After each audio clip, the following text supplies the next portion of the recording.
In the tranquil seaside haven of Rosehaven Manor, a scream shatters the calm, and celebrated novelist Sylvia Grant lies dead beneath a trellis of crimson roses, a bloodied paperweight at her side. Who among the elegant guests, each hiding secrets of pride, fear, ambition, or regret, wielded the fatal blow? Was it the bitter critic, the fearful heiress, the ambitious tycoon, or the loyal shadow who snapped? As clues like a misplaced cufflink, a torn letter, and a single rose petal weave a web of deception, only Miss Jane Marple's keen eyes can unravel the truth. Will you guess the killer before the final twist? Dive into the riddle of Rosehaven, where every smile hides a secret, and murder blooms where roses grow. Chapter 1. The Quiet of Rosehaven. The seaside town of Rosehaven, nestled along the rugged cliffs of Devon, shimmered under the pale sunlight of an early autumn morning. It was September 18, 1925, and the air carried the sharp tang of salt and the faint sweetness of fading roses, which clung tenaciously to the trellises of Rosehaven Manor. The manor itself, a sprawling Georgian edifice with ivy-clad walls and tall, mullioned windows, stood at the edge of the town, overlooking the restless sea. To the casual observer, it was a picture of serene elegance, a haven for the wealthy and discreet who sought respite from London's clamor. Yet, beneath its polished exterior, a subtle unease stirred, like a ripple beneath the surface of a still pond. Miss Jane Marple, a slight, silver-haired figure wrapped in a lavender shawl, sat quietly in the manor's drawing room, her knitting needles clicking rhythmically. She had arrived the previous evening at the invitation of her old friend, Lady Beatrice Haverford, whose letters had grown increasingly cryptic over the summer.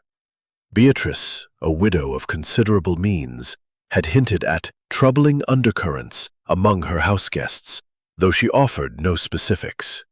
Miss Marple, ever attuned to the nuances of human nature, had accepted the invitation with her characteristic blend of curiosity and quiet resolve. After all, as she often remarked, there was no village so small, nor manor so grand, that it could escape the frailties of the human heart.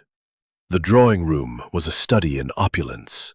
Polished mahogany furniture, a grand chandelier casting prisms of light, and a vast Persian rug that muffled footsteps. The guests, a carefully curated circle of 8, mingled with the practiced ease of the upper class, their voices low and their smiles polite. Yet Miss Marple's keen eyes, half hidden behind her spectacles, noted the faint tensions in their gestures. A tightened grip on a teacup, a glance held a moment too late, though presenting a cast in a play. There was Dr. Ernest Caldwell, a retired physician with a brusque manner and a habit of tapping his cane against the floor. His wife, Clara, a nervous woman whose eyes darted like a startled deer's, and their son, Leonard, a handsome but sullen young man in his late 20s, who seemed perpetually distracted by some private grievance. Then there was Sylvia Grant, a celebrated novelist whose sharp wit and sharper tongue had made her both admired and feared in literary circles. Her companion, a quiet young secretary named Margaret Poole, hovered at her side, her plain face betraying a quiet intensity.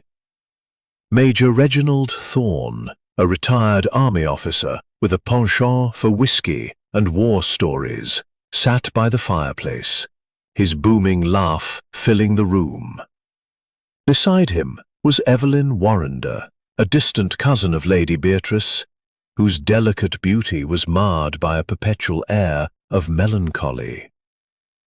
Finally, there was Victor Langston, a wealthy industrialist with a penchant for expensive cufflinks and an unsettlingly direct gaze. Miss Marple observed them all, her needles never faltering. She noted how Sylvia Grant's smile tightened when Leonard Caldwell passed her a cup of tea, how Major Thorne's joviality seemed to mask a deeper restlessness, and how Victor Langston's eyes lingered on Evelyn Warrender, who studiously avoided his gaze. "Tane, dear," Beatrice said, settling beside Miss Marple with a rustle of silk. "You must find us dreadfully dull after St. Mary Mead. All this sea air and polite conversation, hardly the stuff of adventure." Miss Marple's lips curved into a gentle smile. "On the contrary, Beatrice, I find people are never dull. They are in their way like my knitting, full of patterns if one knows where to look." Beatrice laughed, but there was a flicker of unease in her eyes. "You and your patterns, Jane. I swear you see more in a glance than most do in a lifetime." The conversation was interrupted by the arrival of the butler, Mr. Grayson, a tall, impeccable man with a face as unreadable as stone. He announced luncheon, and the party moved to the dining room, where a long table gleamed with silver and crystal. The meal was exquisite: poached salmon, roasted pheasant, and a delicate lemon soufflé. But Miss Marple's attention was not on the food. She noted the seating arrangements. Leonard Caldwell sat opposite Sylvia Grant, his jaw tight. Clara Caldwell fumbled with her napkin, her hands trembling. And Victor Langston, seated beside Sylvia's presence at the manor was no coincidence. Lady Beatrice had hoped her fame would draw attention to the festival. Yet Sylvia's sharp tongue seemed to cut too close to home for some of the guests. "It's a marvelous book," Evelyn Warrender said, her voice soft but strained. "Though I wonder, Miss Grant, how you dare to write such revealing portraits. Aren't you afraid of offending someone?" Sylvia's eyes glinted with mischief. "My dear Evelyn, if one is afraid of offending, one should never pick up a pen. Truth is a sharp blade, and I wield it without apology." Leonard Caldwell's fork clattered against his plate, drawing all eyes. "Truth?" he said, his voice low and bitter. "Your truth, you mean? Half-truths dressed up as fiction to ruin reputations." The room fell silent, the air thick with unspoken accusations.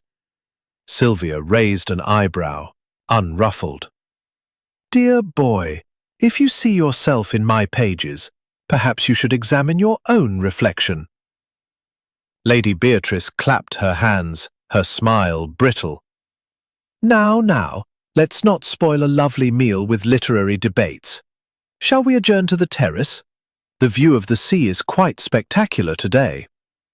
The guests murmured their assent, but as they rose, Miss Marple caught a fleeting exchange, a look of pure venom from Leonard to Sylvia, and a faint, triumphant smirk from the novelist. She tucked the observation away, like a stitch in her knitting, and followed the others outside. The terrace overlooked the cliffs, where waves crashed against jagged rocks far below. The guests dispersed, some strolling toward the rose garden, others lingering by the balustrade. Miss Marple, seated on a wrought-iron bench, appeared to be absorbed in her knitting, but her eyes missed nothing. She noted how Margaret Poole lingered near Sylvia, her expression unreadable, how Major Thorne's hand shook slightly as he lit a cigarette, and how Victor Langston drew Evelyn Warrender aside, his voice too low to carry. As the sun dipped toward the horizon, casting a golden glow over the sea, a scream shattered the tranquility. It came from the rose garden, sharp and piercing, and was followed by a shout from Major Thorne. The guests rushed toward the sound, Miss Marple among them, her steps brisk despite her age. In the heart of the garden, beneath a trellis heavy with crimson roses, lay Sylvia Grant. Her elegant form was crumpled on the stone path, her eyes wide and unseeing, a thin trickle of blood seeping from a wound at her temple. A heavy brass paperweight, shaped like a rose, lay beside her, its surface stained with red. Clara Caldwell, pale and trembling, and, Miss Marple suspected, guilt. "Well," she murmured to herself, her voice barely audible, "it seems the patterns of Rosehaven are more tangled than I thought." Chapter 2. The Shadow of Death. The rose garden of Rosehaven Manor, moments ago a haven of fragrance and colour, now bore the grim weight of tragedy. Sylvia Grant's lifeless body lay sprawled beneath the trellis, a vibrant presence extinguished as abruptly as a candle snuffed out. The crimson roses above her seemed to droop, as if in mourning, while the late afternoon sun cast long shadows across the gravel path. The guests stood in a loose semicircle, their faces pale, their eyes darting between the corpse and one another. Miss Jane Marple, a lavender shawl drawn tightly about her shoulders, observed the scene with a quiet intensity, her knitting folded neatly in her lap. Lady Beatrice Haverford, her composure fraying like the hem of an old gown, was the first to speak. This is dreadful," she stammered, her hands fluttering to her throat. "We must fetch the police at once. Grayson." She turned to the butler, who stood at the edge of the group, his face as impassive as ever. "Telephone Inspector Harrow at the Rosehaven station. Tell him to come immediately." Grayson inclined his head and departed with measured steps, his polished shoes crunching softly on the gravel. Miss Marple noted his calm demeanour, so at odds with the chaos around him. She filed the observation away, her mind already sifting through the details of the moment.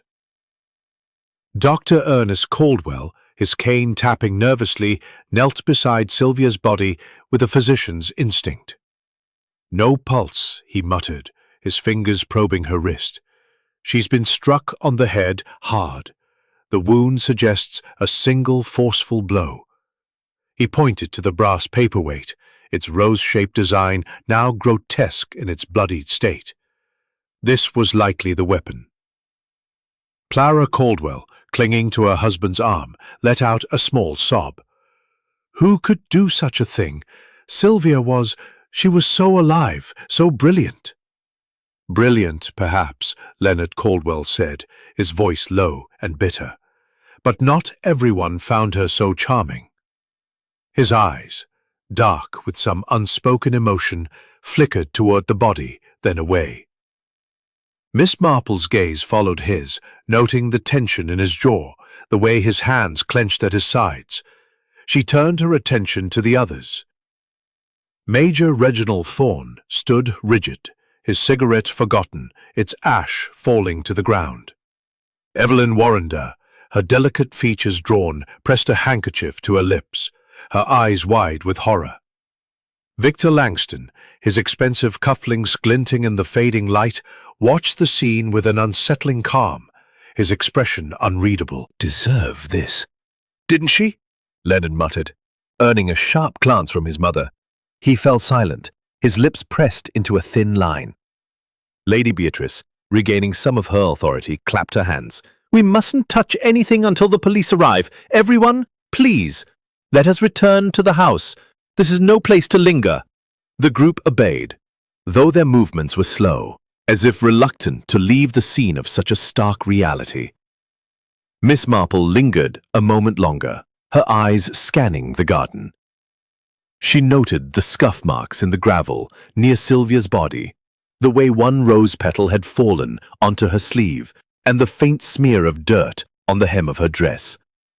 The paperweight, heavy and ornate, seemed out of place in the garden, more suited to a desk than a flower bed. She tilted her head, considering, then followed the others back to the manor. In the drawing room, the atmosphere was thick with unease. The guests sat in uneasy silence, their earlier politeness replaced by suspicion. Lady Beatrice poured tea with trembling hands, though no one touched their cups. Miss Marple settled into an armchair by the window.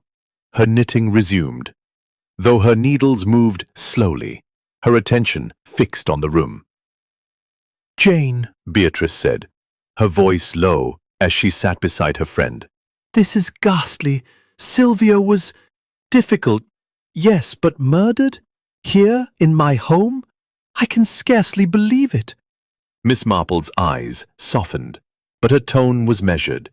"It is a shock, Beatrice, but not, perhaps, entirely unexpected. Where there are strong personalities, there are often stronger resentments. Tell me, who among your guests knew Sylvia best?" Beatrice hesitated, her fingers twisting the sapphire ring on her hand. "Well, Sylvia was a force. She and Leonard had some history, I believe, a literary rivalry, perhaps. He reviewed her last novel rather harshly in the Times. And Evelyn, poor Evelyn, seemed uneasy around her, though I don't know why. Sylvia's novels often cut too close to the truth, you see. As for the others, I'm not certain. Victor Langston met her only recently, I think, and Margaret was her secretary, so naturally they were close. Major Thorne and the Caldwells knew her socially, but I sensed no great warmth." Miss Marple nodded, her needles clicking softly. "And the paperweight, was it from the house?" Beatrice frowned. I believe so. It's one of a pair from the library. I hadn't noticed it missing." Before Miss Marple could press further, the door opened, and Grayson announced the arrival of Inspector Harrow. The inspector was a stout man in his 40s, with a ruddy face and a no-nonsense air. Behind him stood a young constable, notepad in hand, looking faint. "Suspect foul play. I'll need to speak with each of you individually. For now, please remain here." He turned to Dr. Caldwell, who had followed him in. "Doctor, your initial assessment?" "Death by a blow to the head," Dr. Caldwell said gruffly. "Likely instantaneous. The paperweight found beside her is the probable weapon. Time of death, I'd estimate, was between 3:30 and 4 o'clock this afternoon." Miss Marple glanced at the mantel clock. It was now 4:45 p.m.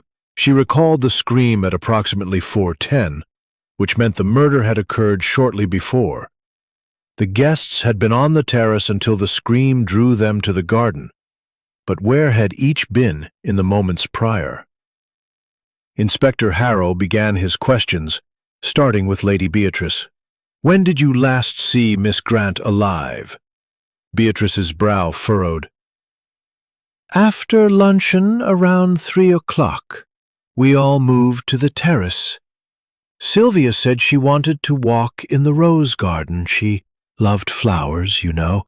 I saw her head in that direction alone." "And the rest of you?" Harrow's eyes swept the room. "I was on the terrace smoking," Major Thorne said, his voice gruff. "Didn't see her leave." "I was with Victor," Evelyn said softly. "We were talking by the balustrade." Victor Langston nodded. "That's right. We were discussing business matters." Miss Marple's needles paused. "Business matters at such a moment?" She made a mental note. "I was with my wife," Dr. Caldwell said, gesturing to Clara, who nodded nervously. "We were admiring the view." Leonard Caldwell shrugged.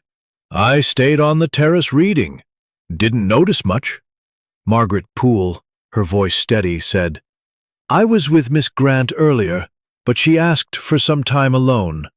I went to my room to sort her correspondence." Inspector Harrow scribbled notes. his expression unreadable. "Very well.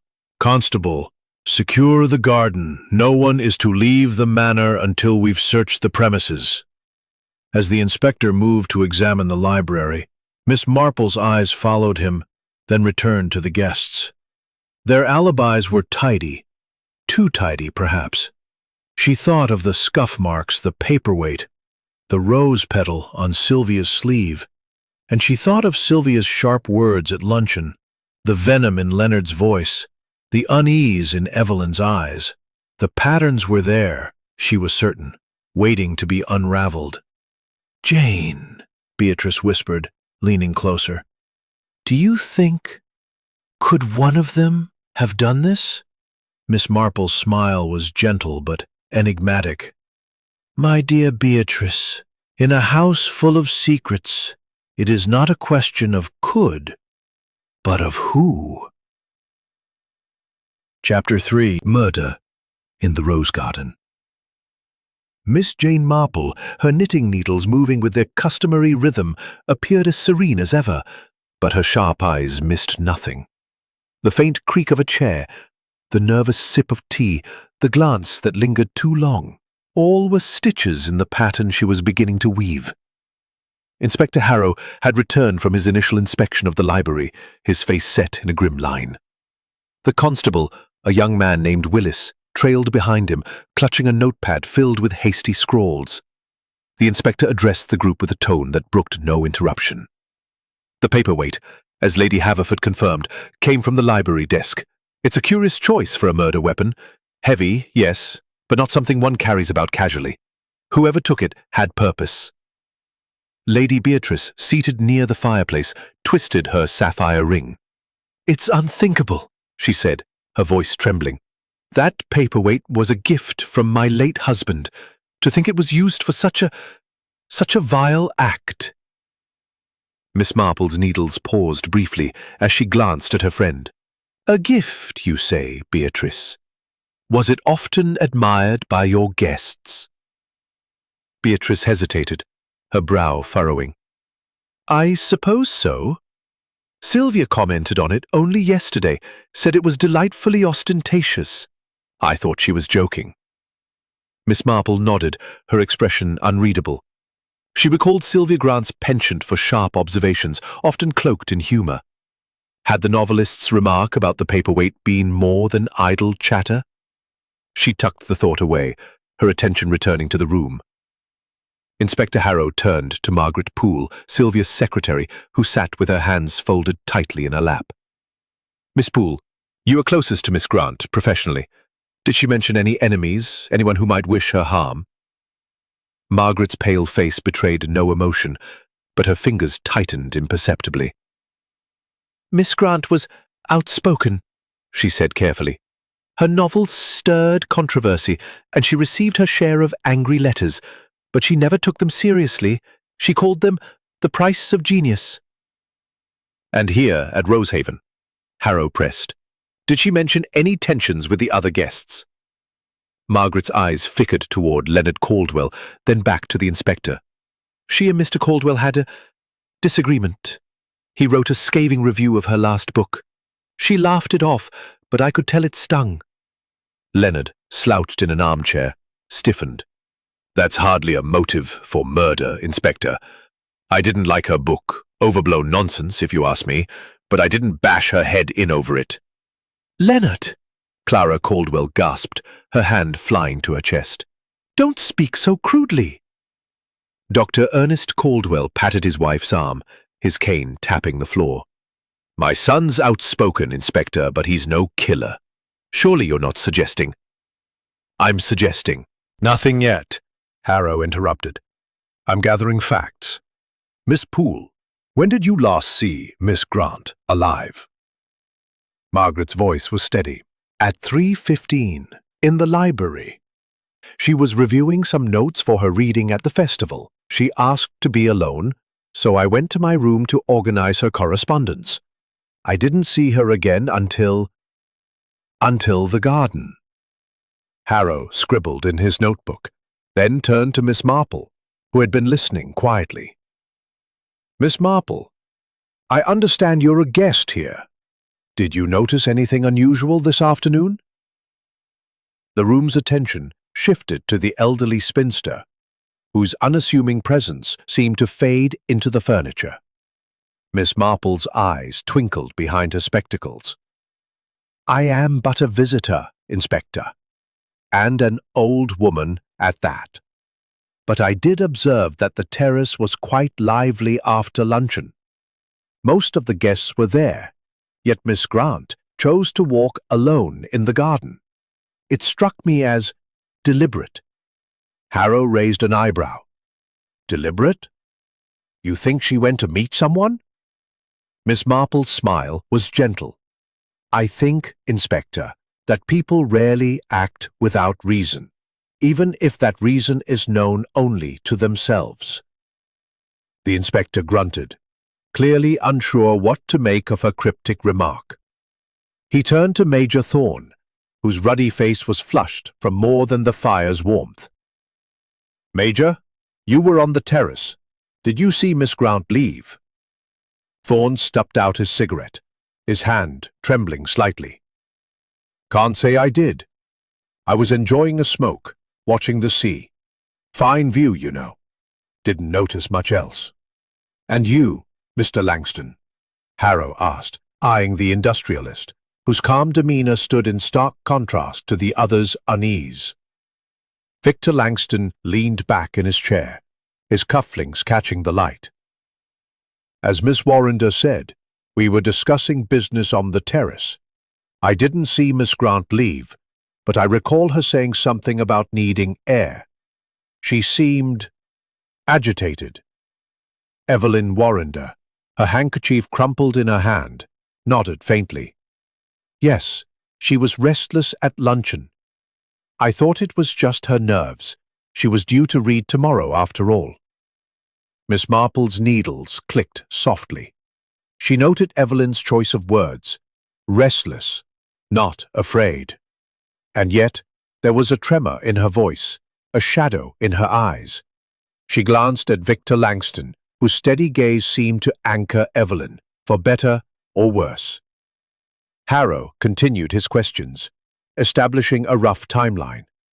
Luncheon had ended at 3 p.m., after which the guests moved to the terrace. Sylvia Grant had left for the garden sometime between 3 and 3:15, according to Margaret's account. The scream, heard by all, Beatrice, she said softly, might I see the library? I find a room's contents often tell a story of their own.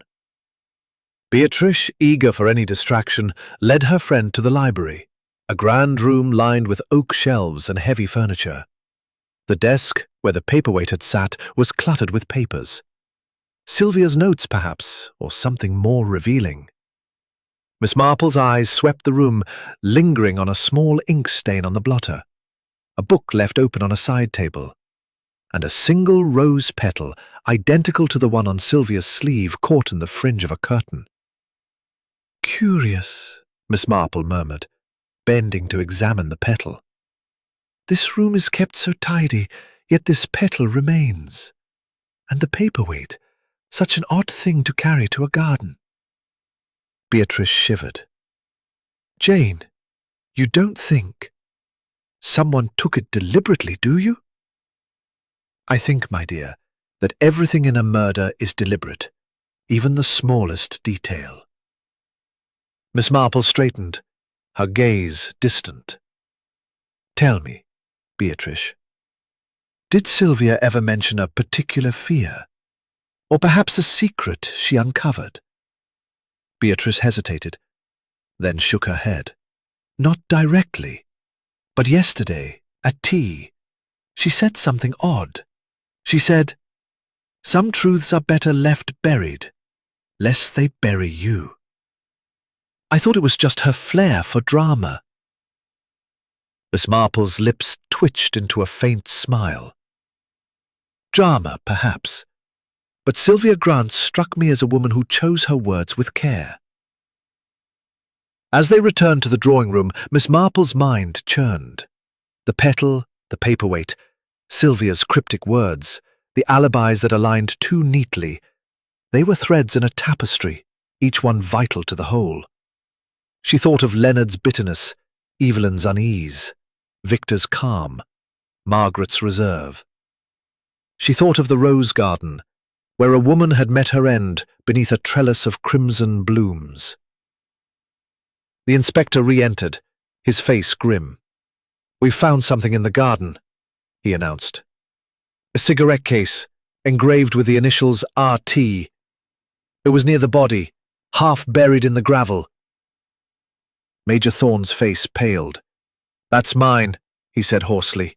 "But I swear I didn't—" Miss Marple's needles stilled. The pattern was growing clearer, but it was far from complete. Chapter 4. The questions deepen.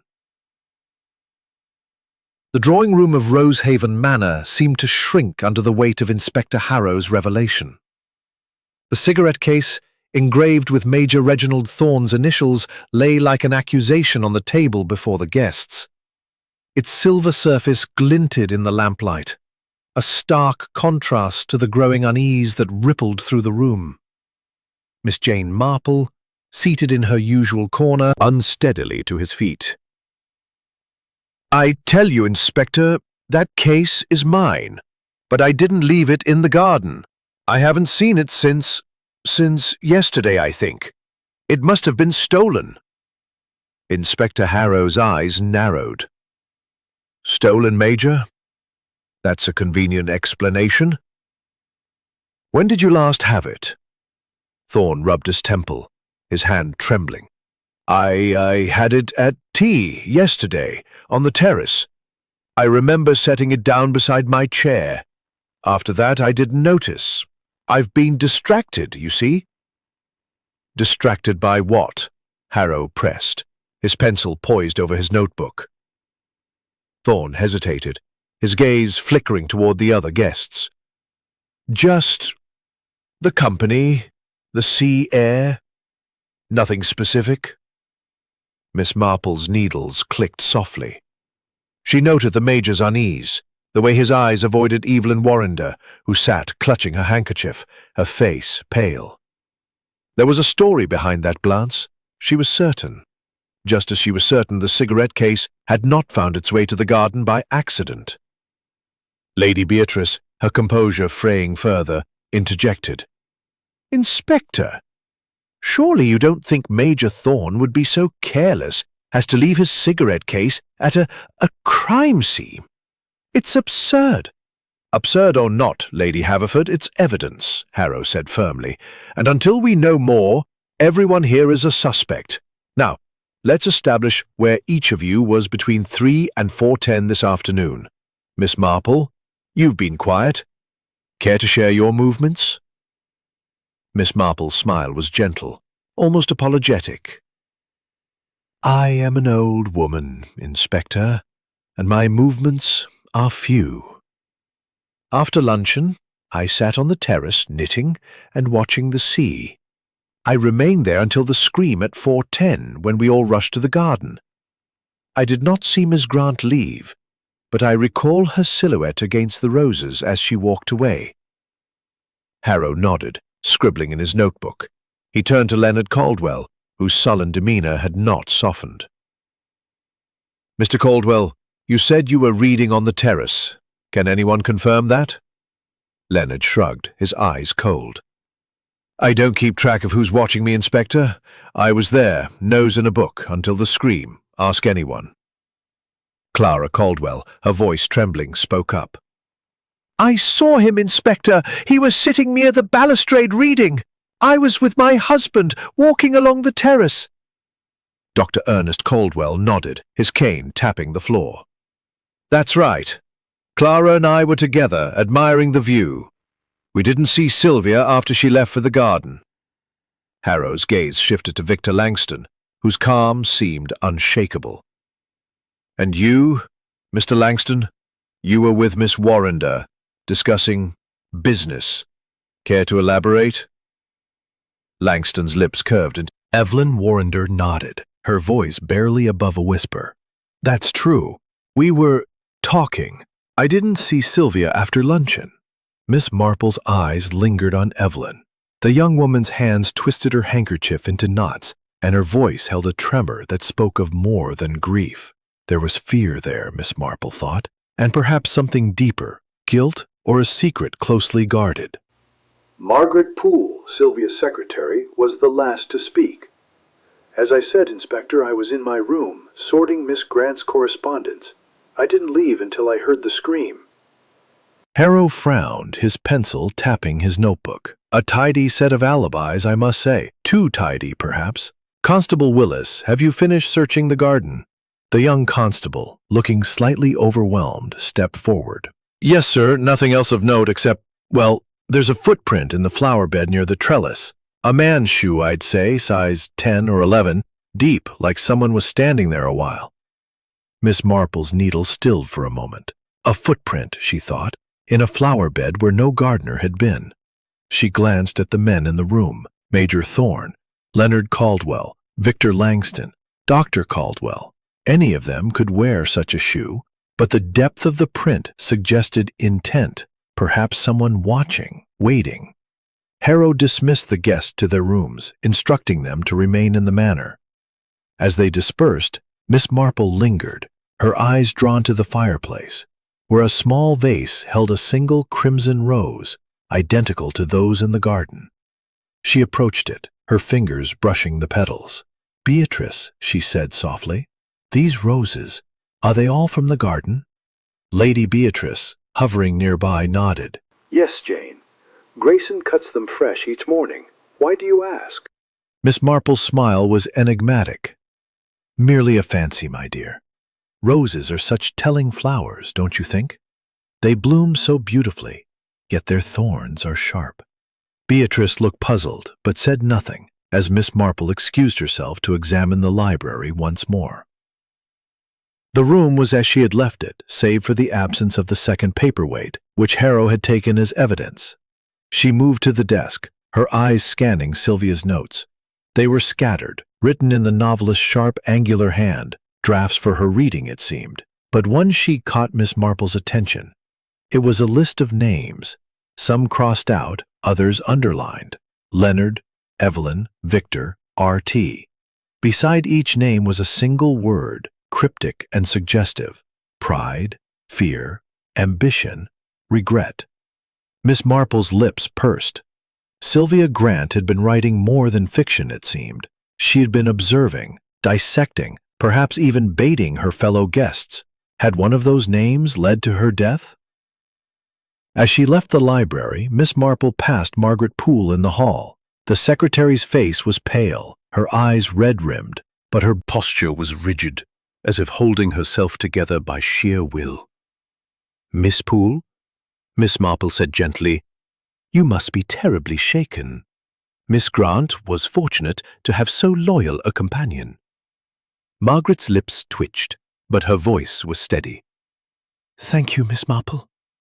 Sylvia was demanding, but brilliant. I owed her much." Miss Marple nodded, her eyes kind but searching. "Loyalty is a rare gift, my dear, but it can weigh heavily, can it not?" Margaret's gaze faltered, and she hurried away without reply. Miss Marple watched her go, her mind turning over the secretary's composure, so at odds with the grief one might expect. She thought of the footprint, the cigarette case, the list of names. The pattern was there, she was certain, but it was like a half-finished piece of knitting, full of promise yet incomplete. As she returned to the drawing room, Miss Marple overheard Inspector Harrow speaking to Constable Willis in the hall. "The footprints are start," he said, "but that cigarette case is damning. Thorne's got some explaining to do." Miss Marple's needles resumed their rhythm. Major Thorne, she thought, was not the only one with explaining to do. The rose garden held secrets, and she intended to unravel them, one stitch at a time. Chapter 5. The Red Herrings. The evening had settled over Rosehaven Manor like a heavy fog, its gloom seeping into the very walls. The drawing room, once a stage for polite conversation, now felt like a courtroom, with suspicion as the unspoken judge.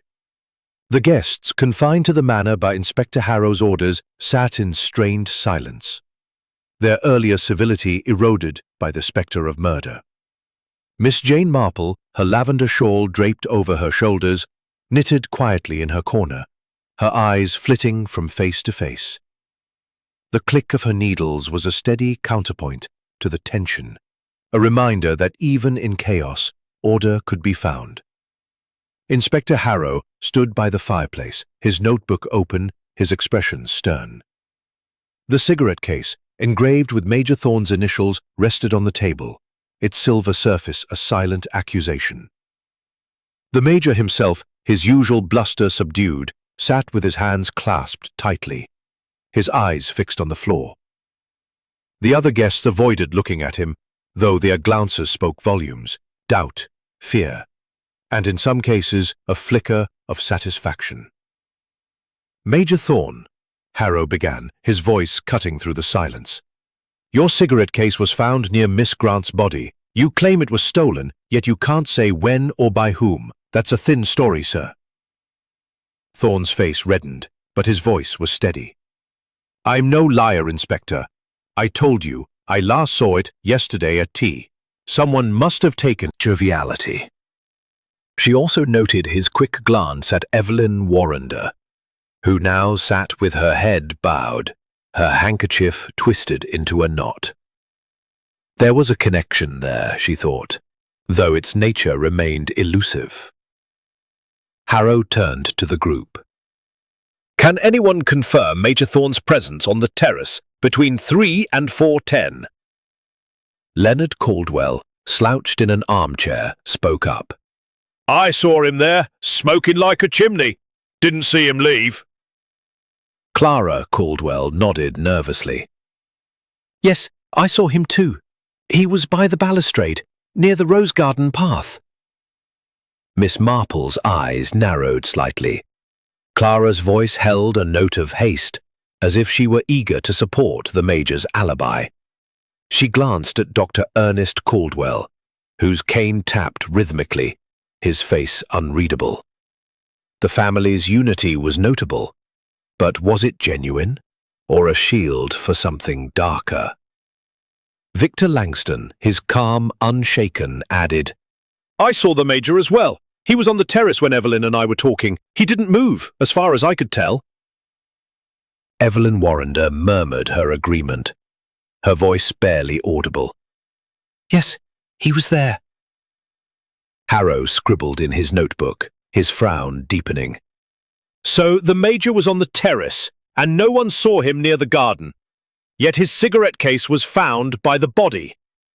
Convenient, wouldn't you say?" "I'm being framed," Thorne snapped, his voice rising. "Someone wants to pin this on me. I didn't like Sylvia. Her sharp tongue got on my nerves, but I didn't kill her." Miss Marple's needles resumed their rhythm. The Major's outburst was genuine, she thought, but his indignation masked something else. Fear, perhaps, or a secret he dared not reveal. She turned her attention to Margaret Poole, who sat quietly, her plain face composed, but her eyes watchful. "Miss Poole," Harrow said, "you were in your room, you say. Did you hear anything unusual before the scream?" Margaret's hands tightened in her lap. "No, Inspector. My room is on the second floor, facing the sea. I was focused on my work, Miss Grant's correspondence. I heard nothing until the scream at 4:10. Harrow nodded, but his eyes lingered on her. "And you, Miss Marple, anything to add?" Miss Marple's smile was gentle, almost self-deprecating. "Only that human nature is a curious thing, Inspector. People often see what they expect to see, and overlook what does not fit. The cigarette case, for instance. It is a striking clue. but perhaps too striking. Harrow raised an eyebrow. "You think it's a plant?" "I think," Miss Marple said, her voice soft, "that a murderer clever enough to—" Sinister? "Sinister, perhaps," Miss Marple replied, "but not impossible.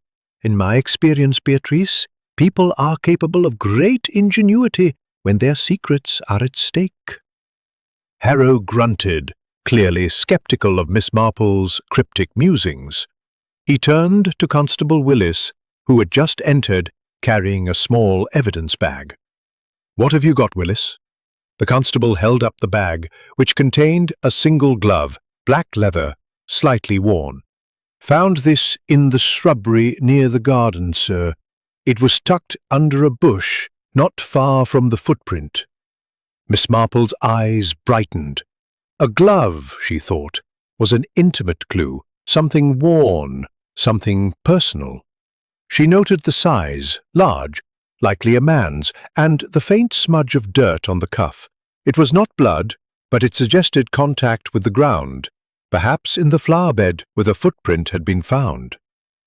"Does this belong to anyone here?" Harrow asked, holding up the bag. The guests shook their heads, their denials swift and unanimous. Miss Marple, however, noted Victor Langston's brief hesitation, the way his hand twitched as if to reach for something. She also observed Margaret Poole's quick glance at the glove, her lips tightening almost imperceptibly. Harrow sighed. "Very well. We'll analyze it for fingerprints. For now, you're all to stay in the manor. I'll be conducting interviews in the library tomorrow morning. Dismissed." As the guests dispersed, Miss Marple lingered, her eyes on the cigarette case. She approached Inspector Harrow, her voice low. "Inspector, might I ask if you've examined the paperweight closely? For fingerprints, perhaps, or other marks?" Harrow's expression softened slightly, as if amused by the elderly spinster's interest. "We have, Miss Marple, no clear prints. The surface is too textured. But we're looking into it. You seem awfully curious for a guest." Miss Marple's smile was disarming. "An old woman's habit, Inspector. I find details so very illuminating." She excused herself and made her way to the terrace, where the cool night air carried the scent of the sea. The rose garden lay in shadow, its beauty now tainted by death. Miss Marple stood by the balustrade, her mind turning over the clues. The cigarette case, the glove, the footprint, the list of names in Sylvia's notes. She thought of Major Thorne's indignation, Leonard's bitterness, Evelyn's fear, Victor's calm, Margaret's reserve. And she thought of the rose petal on Sylvia's sleeve, so like the one in the library. As she turned to re-enter the manor, she caught sight of a figure in the shadows. Margaret Poole, standing alone by the garden path, her face illuminated by the moonlight. They were still tangled. She would need to watch, to listen, to unravel the truth stitch by stitch. Chapter 6. A Clue in Detail. The morning sun rose over Rosehaven Manor, casting a golden light that did little to warm the somber mood within its walls. The rose garden, now cordoned off by Constable Willis's makeshift barriers, lay silent, its beauty marred by the memory of Sylvia Grant's crumpled form. Inside, the guests gathered for breakfast in the dining room, their appetite subdued, their conversation stilted. Miss Jane Marple, seated at the far end of the table, sipped her tea and observed the group with her usual quiet intensity. Her knitting lay folded in her lap, a silent companion to her thoughts, which were as busy as ever, piecing together the fragments of the mystery. Inspector Harrow had announced that interviews would begin promptly at 9 a.m. in the library, and the clock on the mantel showed 8:45. The guests pushed their plates aside, their movements betraying their unease.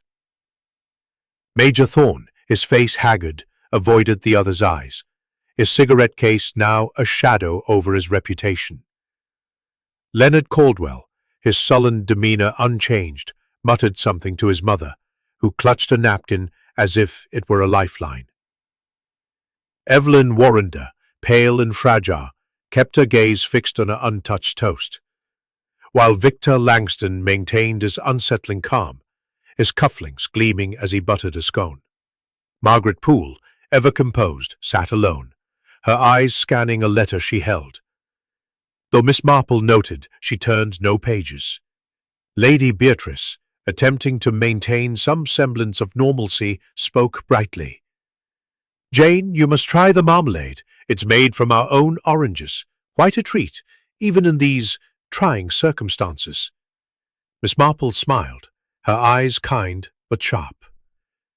"You are too kind, Beatrice, but I find my appetite has rather taken up with curiosity this morning. Tell me, was the library door locked yesterday afternoon?" Beatrice blinked, caught off guard. "Locked? No, I don't believe so. Grayson keeps it open for guests. It's such a lovely room. Why do you ask?" Miss Marple's needles, though still in her lap, seemed to twitch. "Merely a thought, my dear. A room like that, with its treasures and secrets, is so very accessible." Before Beatrice could respond, Inspector Harrow entered, his notebook in hand, his expression resolute. "Good morning. I'll see each of you in the library one at a time. Major Thorne, you're first."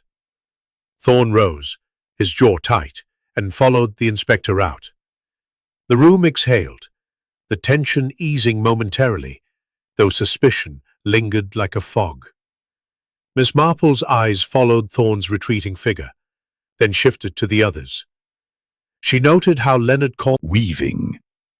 As the interviews began, Miss Marple excused herself to the terrace, where the sea breeze carried the faint scent of roses.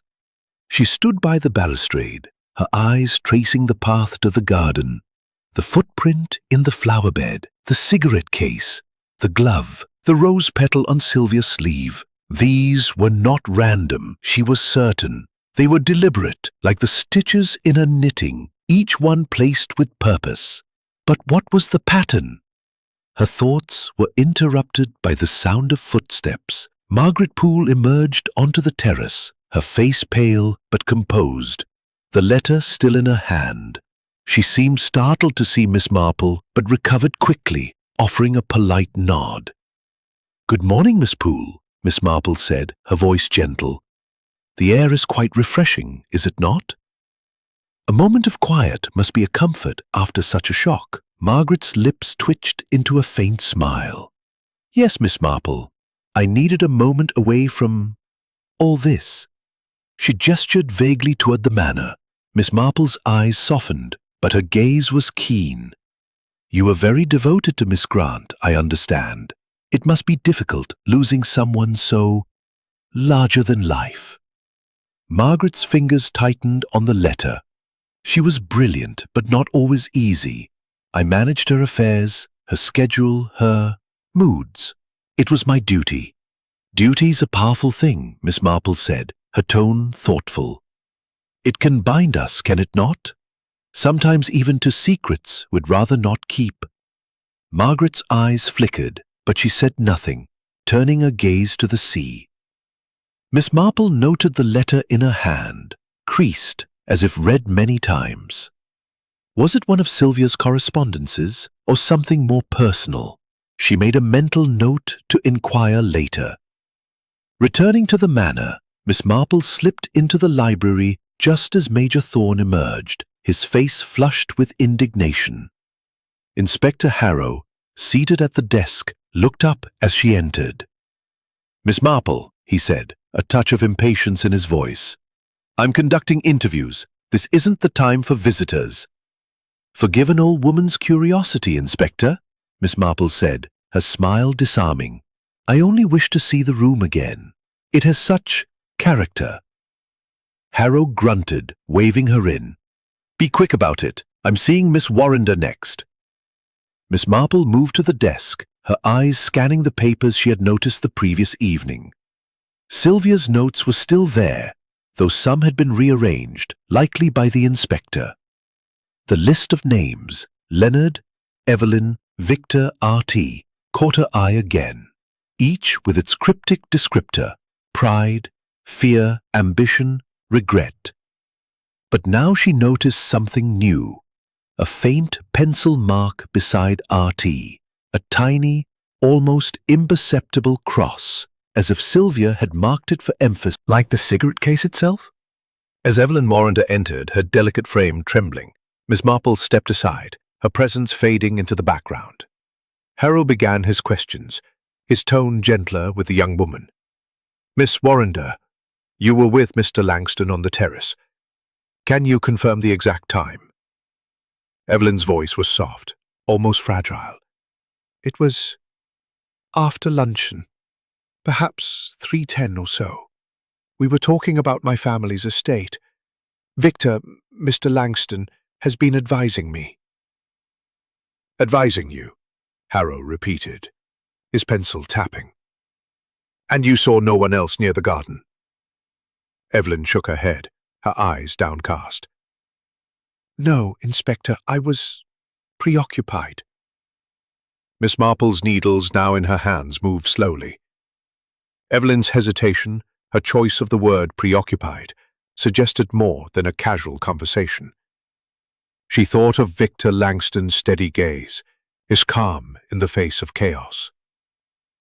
Was he advising Evelyn or manipulating her? As the interview continued, Miss Marple's eyes drifted to the window, where a curtain stirred slightly in the breeze.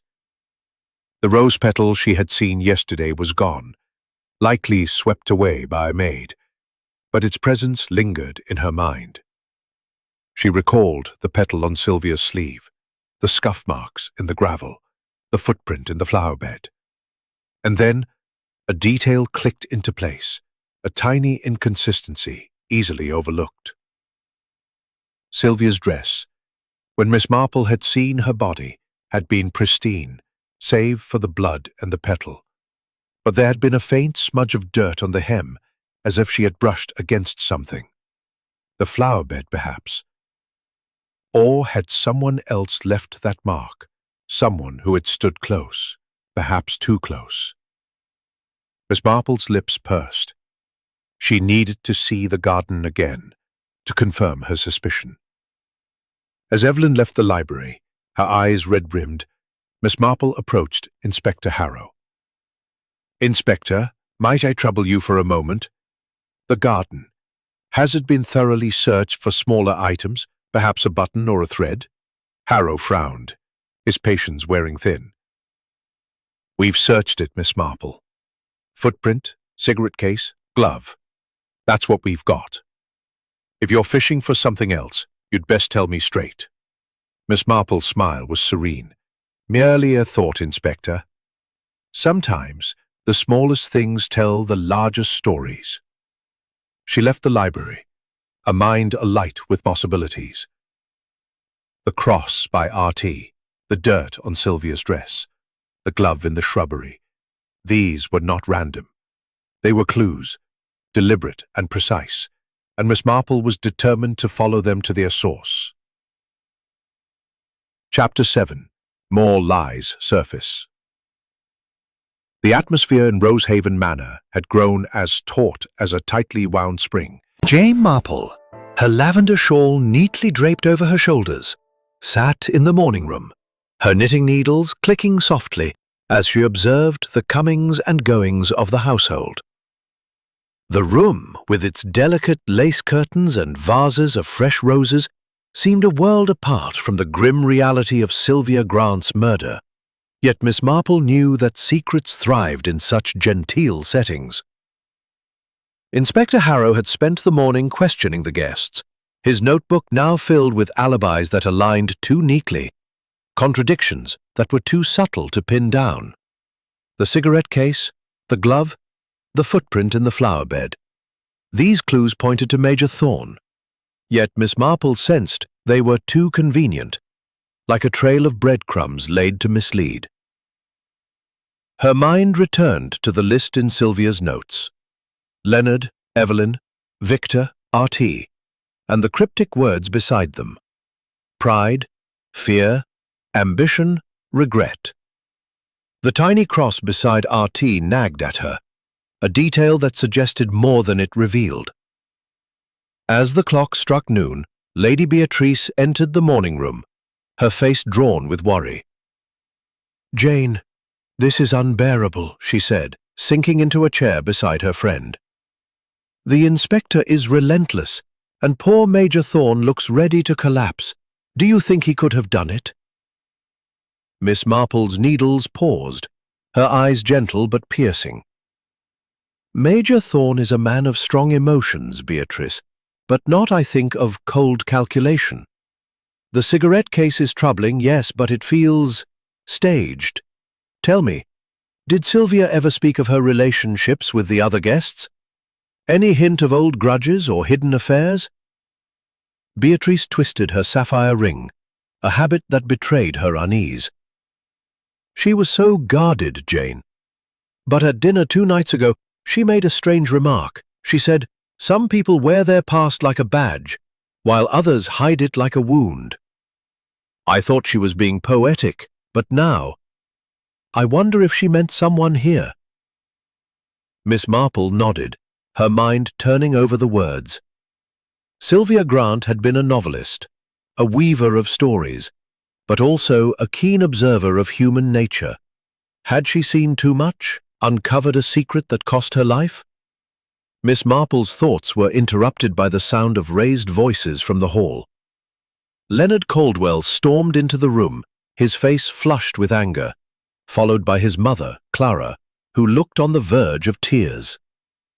"It's outrageous," Leonard snapped, pacing the room. "That inspector's treating us like criminals. I didn't like Sylvia, her smugness, her so-called wit, but I didn't kill her." Clara clutched her son's arm. "Leonard, please, you mustn't speak so. It only makes things worse."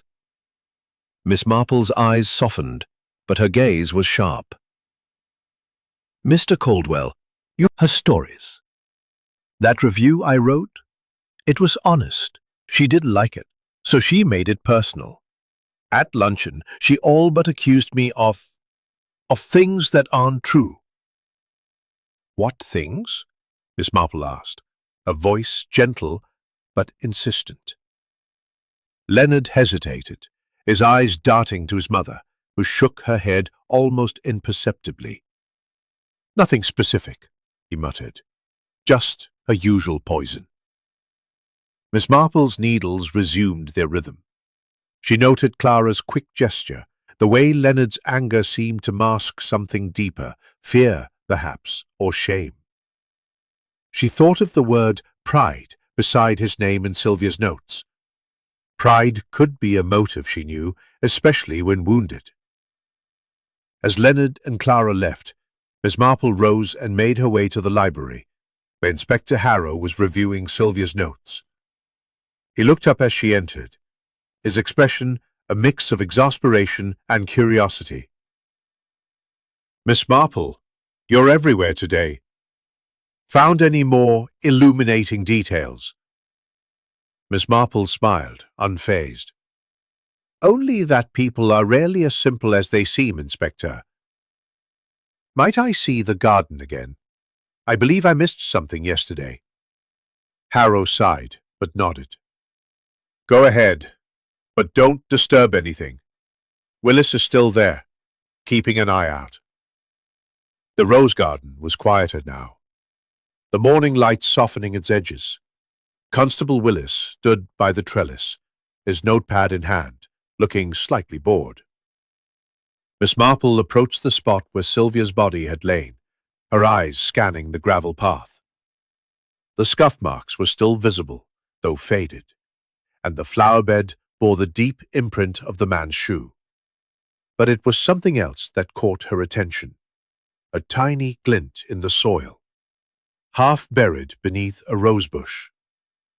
She knelt, careful not to disturb the scene, and peered closer. It was a cufflink, small and silver, engraved with a delicate V. Her heart quickened. Victor Langston's cufflinks, so prominent at every meal, were silver, and he had a habit of adjusting them, a gesture of confidence or perhaps nervousness. "Constable," Miss Marple called softly, "you might wish to look here." A small item easily overlooked. Willis hurried over, his eyes widening as he retrieved the cufflink with a handkerchief. "Good catch, Miss Marple. This could be important. I'll show it to the inspector." Miss Marple nodded, a mind racing. The cufflink, like the cigarette case, was a personal item, too neatly placed to be accidental. She thought of Victor's calm demeanor, his ambition as noted by Sylvia. Had he been in the garden? Or was this another attempt to mislead? Returning to the manor, Miss Marple overheard a heated exchange in the hall. Evelyn Warren— "Here, not now. Trust me." Miss Marple paused, hidden by the curve of the staircase. Evelyn's fear, Victor's control, it was a dynamic she had seen before, in village dramas where love and secrets intertwined. Sylvia's note had labelled Evelyn with fear. Fear of what? Exposure? Betrayal? Or something more sinister? As she re-entered the morning room, Miss Marple found Margaret Poole alone, folding the letter she had been holding earlier. The secretary looked up, startled, then offered a polite smile. "Miss Marple, you're always so quiet. I didn't hear you come in." "An old woman's habit, my dear," Miss Marple said, her eyes kind but searching. "That letter. Something important, I presume?" Margaret's hand tightened on the paper. "Just personal correspondence. Nothing to do with this." Miss Marple nodded, though she noted the lie in Margaret's eyes. The letter, the cufflink, the heated words between Evelyn and Victor, these were threads, and the pattern was growing clearer. Sylvia Grant had uncovered secrets, and one of those secrets had led to her death. But whose? As the lunch gong sounded, Miss Marple tucked her knitting away, her mind alight with possibilities. The truth was close, she sensed, but it was tangled in lies, waiting to be unravelled. Chapter 8. The Emotional Turning Point. The afternoon light filtered through the lace curtains of Rosehaven Manor's drawing room, casting delicate patterns on the polished floor. Yet the beauty of the room was lost on its occupants, who sat in a state of uneasy anticipation, their nerves frayed by the relentless march of Inspector Harrow's investigation. The discovery of the cufflink, engraved with a V, had shifted suspicion toward Victor Langston, though his calm demeanor gave little away. Miss Jane Marple, seated in her usual corner, her knitting needles moving with quiet precision, observed the guests with a keen eye, noting the subtle shifts in their behavior. The threads of the mystery were tightening, and she sensed a break was near. Lunch had been a tense affair, the clink of cutlery punctuated by strained silence. Major Thorne, still smarting from the accusation implied by his cigarette case, ate little, his eyes darting to the door as if expecting arrest. Leonard Caldwell, his sullenness now tinged with defiance, avoided his mother's anxious glances. Clara Caldwell's hands trembled as she poured tea, her nervous energy palpable. Evelyn Warrender, pale and withdrawn, barely touched her food, her eyes flickering toward Victor Langston, who maintained his unruffled composure. Margaret Poole, ever reserved, excused herself early, citing a headache, though Miss Marple noted the letter she carried now tucked into her sleeve. As the guests returned to the drawing room, Inspector Harrow entered, his face grim. He held the evidence bag containing the cufflink, its silver glint catching the light. Cufflink was found in the rose garden, near where Miss Grant was killed. It bears the initial V. Care to explain? Victor Langston leaned back in his chair, his expression unruffled. "It's mine, Inspector. But I lost it days ago. I assumed it was in my room. Mislaid during unpacking. I certainly didn't leave it in the garden. Harrow's eyes narrowed. Lost it. Like Major Thorne lost his cigarette case. You'll forgive me if I find these coincidences hard to swallow. Langston's smile was thin. Coincidences are inconvenient, Inspector, but not impossible. I was on the terrace with Miss Warrender when the murder occurred. She can confirm it. Evelyn nodded, her voice barely audible. Yes. We were together. Victor didn't leave my side. Miss Marple's needles paused. Evelyn's confirmation was swift, almost rehearsed, and her eyes avoided Langston's as she spoke. There was a dynamic here, Miss Marple thought, one of dependence or perhaps coercion. She recalled the overheard conversation. Evelyn's anguished words, "Sylvia knew," and Langston's soothing reply. What had Sylvia known, and how had it threatened them? Before Harrow could press further, the door burst open, and Clara Caldwell stood there, her face ashen, her hands clutching a crumpled letter. "Inspector, I can't keep silent any longer," she cried, her voice breaking. I know something about Sylvia's death." The room froze, every eye on Clara. Dr. Ernest Caldwell rose, his cane tapping sharply. "Clara, what are you doing? Be quiet, woman." But Clara shook her head, tears streaming down her face. "No, Ernest, I can't. Sylvia, she was blackmailing Leonard. She knew about his debts, his troubles in London. She threatened to expose him in her next book." Leonard leapt to his feet, his face livid. "Mother, stop! You don't know what you're saying." Harrow stepped forward, his notebook open. "Mrs. Caldwell, this is serious. What exactly did Miss Grant know?" Clara's voice trembled, but she pressed on.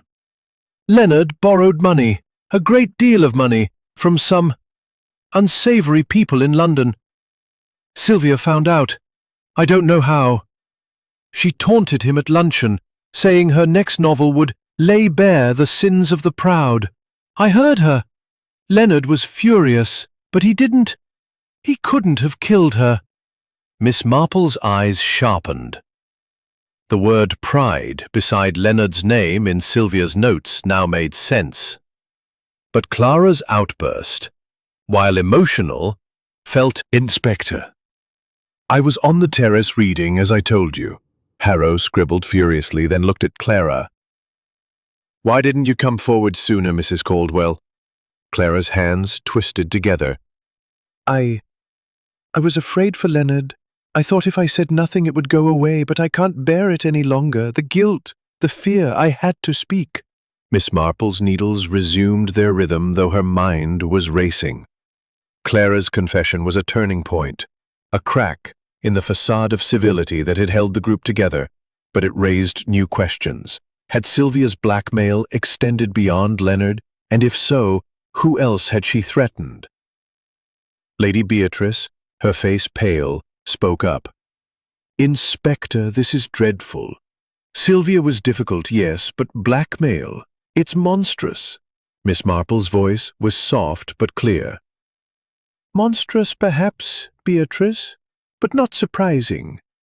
Miss Grant had a gift for seeing what others wish to hide.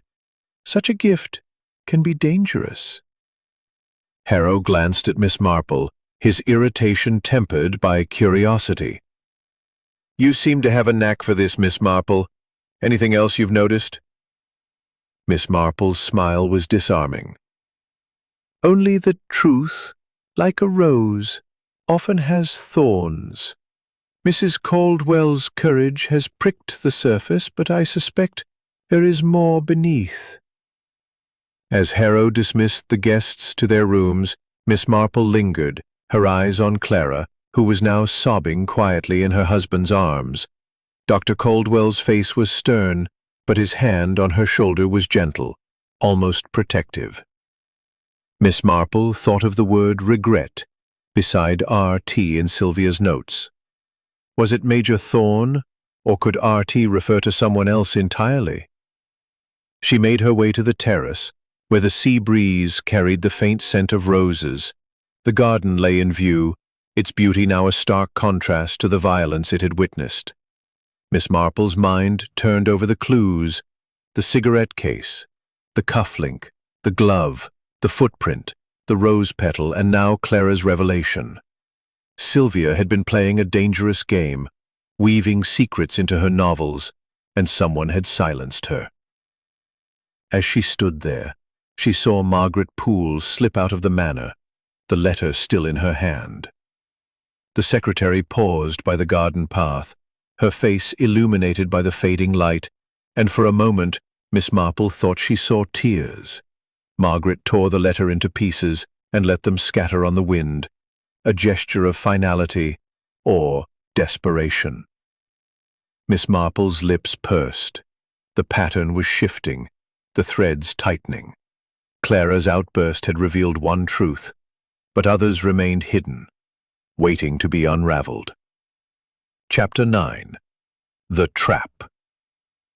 The air in Rosehaven Manor seemed to hum with unspoken tension as the afternoon wore on. The revelation of Sylvia Grant's blackmail Shifts in the household's dynamics. Her needles moved with their usual rhythm, but her mind was far from idle, weaving together the threads of clues: the cigarette case, the cufflink, the glove, the footprint, the rose petal, and now Clara Caldwell's confession about Leonard's debts. The pattern was nearly complete, but one crucial piece remained elusive. Inspector Harrow had spent the morning re-interviewing the guests, his questions sharper, his patience thinner. The cufflink engraved with a V had cast a shadow over Victor Langston, but his calm denials and Evelyn Warrender's corroboration kept the accusation at bay. Major Thorne, still reeling from the discovery of his cigarette case, had grown quieter, his bluster replaced by a haunted look. Miss Marple noted these changes, her eyes lingering on each guest as they passed through the room, their faces betraying fear, guilt, or defiance. Lady Beatrice, a sapphire ring glinting as she twisted it nervously, approached Miss Marple. "Jane, this is unbearable," she whispered, her voice low. "Clara's outburst has everyone on edge. Do you think Leonard could have—" Miss Marple's smile was gentle but guarded. "Leonard is a young man with pride, Beatrice, and pride can lead to desperate acts.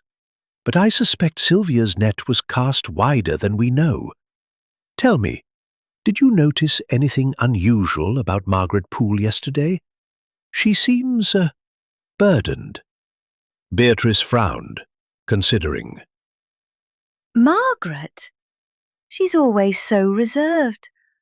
But yesterday, after Sylvia went to the garden, I saw her in the hall, clutching a letter. She looked distraught, but she brushed it off when I asked." Miss Marple nodded, her mind returning to the torn letter she had seen Margaret scatter in the garden. A personal correspondence, Margaret had claimed, but the act of destroying it suggested something more. She filed the observation away, her thoughts turning to the trap she knew must be set to catch the killer. As the clock struck 3, Inspector Harrow gathered the guests in the drawing room, his expression resolute. "I've questioned you all, and the alibis hold, for now," he said, his voice carrying a note of warning. "But evidence doesn't lie. The cigarette case, the cufflink, the glove, these point to someone in this room. I'm giving you one chance to come forward before I make an arrest." The guests exchanged uneasy glances, their silence heavy. Major Thorne's hands clenched, his face pale. Leonard Caldwell's jaw tightened, his eyes darting to his mother, who sat trembling beside Dr. Caldwell. Evelyn Warrender clutched her handkerchief, her gaze flickering to Victor Langston, who remained impassive. Margaret Poole, her hands folded tightly, stared at the floor, her composure. Grant's final moments. It is often in revisiting the scene that the truth reveals itself. Harrow's eyes narrowed, but he nodded. Very well, Miss Marple. If you think it'll help, we'll do it. Everyone to the garden in 10 minutes.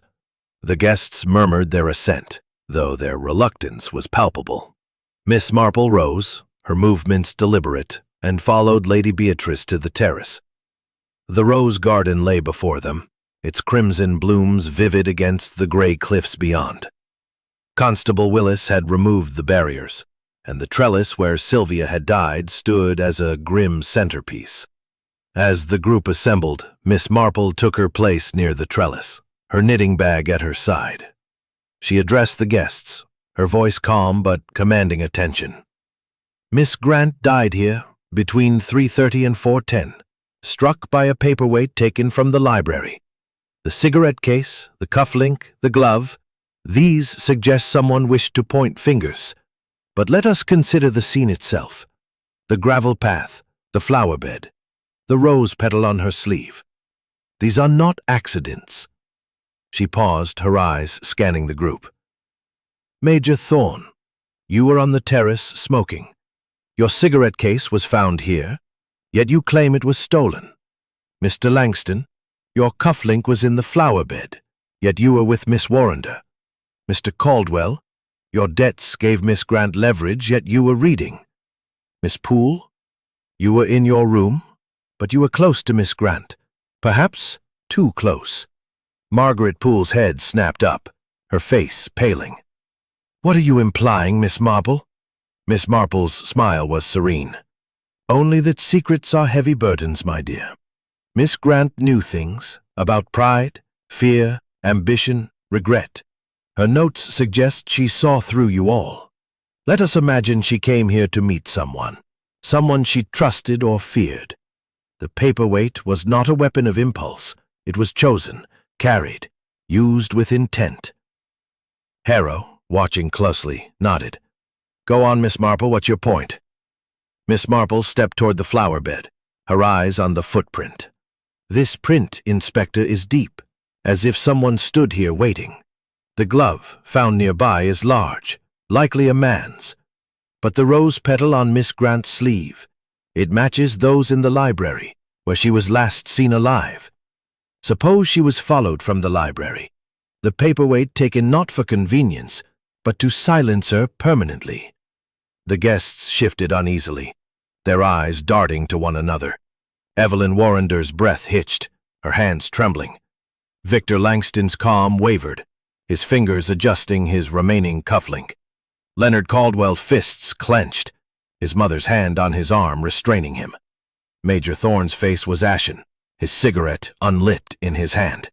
Margaret Poole stood rigid, her eyes fixed on Miss Marple. Miss Marple continued, her voice soft but relentless.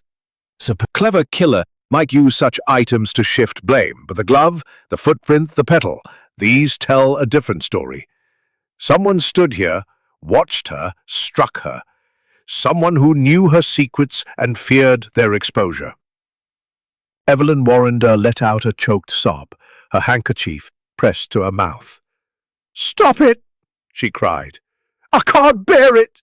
Sylvia knew about my engagement, my past.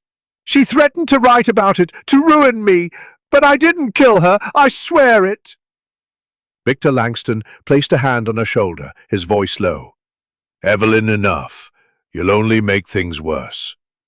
Miss Marple's eyes sharpened. Evelyn's outburst, like Clara's, was a crack in the facade, but it was not the whole truth.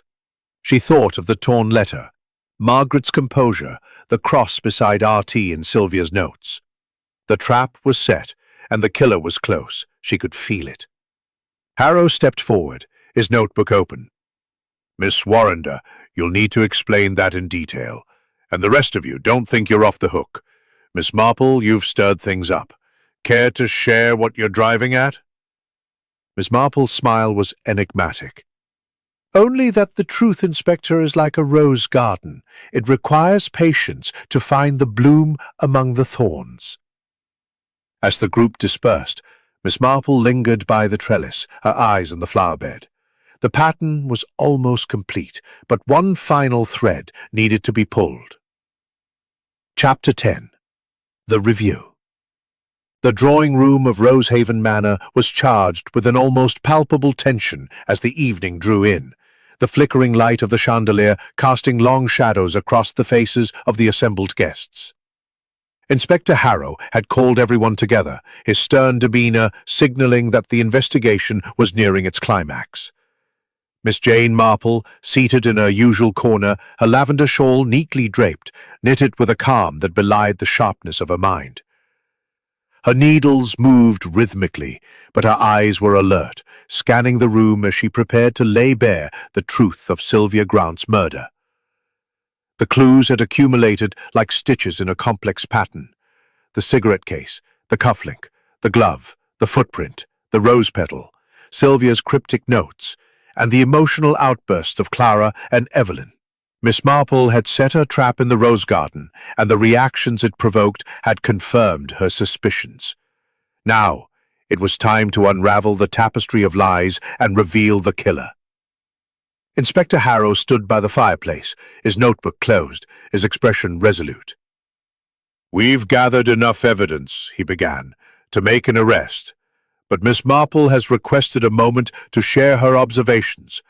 I've agreed, though I warn you all, don't mistake her courtesy for weakness, Miss Marple." Miss Marple set her knitting aside, her hands folding neatly in her lap. Her voice, soft but commanding, drew every eye. "Thank you, Born of passion, fear, or desperation. Sylvia Grant was a woman who saw too much, who wove the secrets of others into her stories. Her death was no accident, but a deliberate act to silence her. Let us retrace the steps that led to her end. She paused, her eyes sweeping the room. Major Thorne sat rigid, his cigarette case now a symbol of his vulnerability. Leonard Caldwell's jaw was tight, his mother Clara clinging to his arm. Evelyn Warrender, pale and trembling, avoided Victor Langston's steady gaze. Margaret Poole, her composure fraying, clutched her hands tightly. Dr. Caldwell's cane tapped softly, his face unreadable. Lady Beatrice, twisting her sapphire ring, looked on with dread. "Miss Grant died in the rose garden," Miss Marple continued. "Struck by a paperweight from the library, a weapon chosen with purpose, not impulse. The cigarette case found near her body pointed to Major Thorne. The cufflink, engraved with a V, suggested Mr. Langston. The glove, found in the shrubbery, hinted at a man's involvement. But these clues, so neatly placed, felt too convenient, like a story written to mislead. Major Thorne stirred, his voice hoarse. "I told you, my case was stolen!" Langston nodded, his calm unshaken. "And my cufflink was lost days before." Miss Marple's smile was gentle but firm. "Indeed. Let us consider the scene itself. The footprint in the flower bed, deep and deliberate, suggested someone waited, watched. The rose petal on Miss Grant's sleeve matched those in the library, where she was last seen alive. And her notes, Leonard, Evelyn, Victor, R.T., with their descriptors, pride, fear, ambition, regret. A tiny cross beside R.T. marked it as significant. But who is R.T.? She turned to Major Thorne. "You, Major, were on the terrace, your alibi confirmed by several. Yet your cigarette case was found in the garden. A plant, perhaps. But by whom? And Mr. Langston, your cufflink suggests involvement, yet you were with Miss Warrender. Miss Grant's blackmail, as Mrs. Caldwell revealed, targeted Leonard's debts. Miss Warrender confessed Sylvia knew of her past engagement, a scandal, perhaps. But these are threads, not the whole cloth. The room was silent, every guest hanging on her words. Miss Marple's eyes settled on Margaret Poole, whose hands trembled slightly. Miss Poole, you were Miss Grant's shadow, managing her life, her secrets. You said you were in your room, sorting correspondence. Yet I saw you in the garden, tearing a letter to pieces. A personal matter you claimed, but I wonder, was it a letter from Sylvia, or about her? To the garden. And the glove found in the shrubbery. It was large, but gloves can be borrowed, used to mislead. Harrow's eyes narrowed. Are you suggesting Miss Poole is the killer? Miss Marple shook her head. Not yet, Inspector. Let us consider the timeline. Sylvia left the terrace at 3 o'clock, was in the library by 3:15, and died between 3:30 and 4:10. The scream at 4:10 alerted us all. But the rose petal on her sleeve suggests she brushed against something in the library where a petal was found in the curtain. The paperweight was taken from the desk, a deliberate choice. The killer followed her to the garden, struck her, and left clues to point elsewhere. She turned to Evelyn Warrender, whose eyes were wide with fear. Miss Warrender, you said Sylvia knew of your engagement. But it was not just a scandal, was it? It was a secret you shared with Mr. Langston. A financial arrangement, perhaps, tied to your family's estate. Sylvia's novel threatened to expose it, did it not? Evelyn's breath hitched, her voice breaking. Yes, she knew Victor was helping me. My family's debts were crippling, and he offered a way out. Sylvia mocked me, said she'd write it as a sordid tale, but I didn't kill her. Langston's hand tightened on her shoulder. Enough, Evelyn. You've said too much. Miss Marple's gaze shifted to him. Mr. Langston, your ambition is clear. You saw opportunity in Miss Warrender's plight, but Sylvia's pen was a threat. The cufflink, however, was too neatly placed, a distraction, like the cigarette case. She paused, her eyes returning to Margaret. But the glove, Miss Poole, and the footprint, they tell a different story. The footprint was deep, suggesting weight, but a woman in heavy shoes could leave such a mark. And the letter you destroyed, was it a draft of Sylvia's next novel, one that exposed a secret you could not bear? Margaret's composure shattered, her voice rising. You're wrong. I loved Sylvia. She was cruel sometimes, yes, but I owed her everything. Miss Marple's voice was relentless. You owed her, yes, but love can turn to resentment when it is unreturned. Sylvia's notes did not mention you, but I suspect she wrote of you elsewhere. The cross beside R.T. It was not Major Thorn, but regret transformed. You, Miss Poole, transformed by years of servitude, by Sylvia's demands, her indifference. You followed her to the garden, took the paperweight, struck her to silence a truth she planned to reveal, your own past perhaps, or a betrayal you could not forgive. Margaret collapsed into a chair, sobbing. She was going to ruin me. She knew about my sister. Margaret nodded, tears streaming down her face. I did it. I took the paperweight, followed her, and I hit her. The cigarette case, the cufflink. I planted them to confuse things. I'm so sorry. The room exhaled, the tension breaking like a wave. Miss Marple's needles resumed their rhythm, her face serene. The pattern was complete, the truth laid bare. Chapter 11. The Reflection.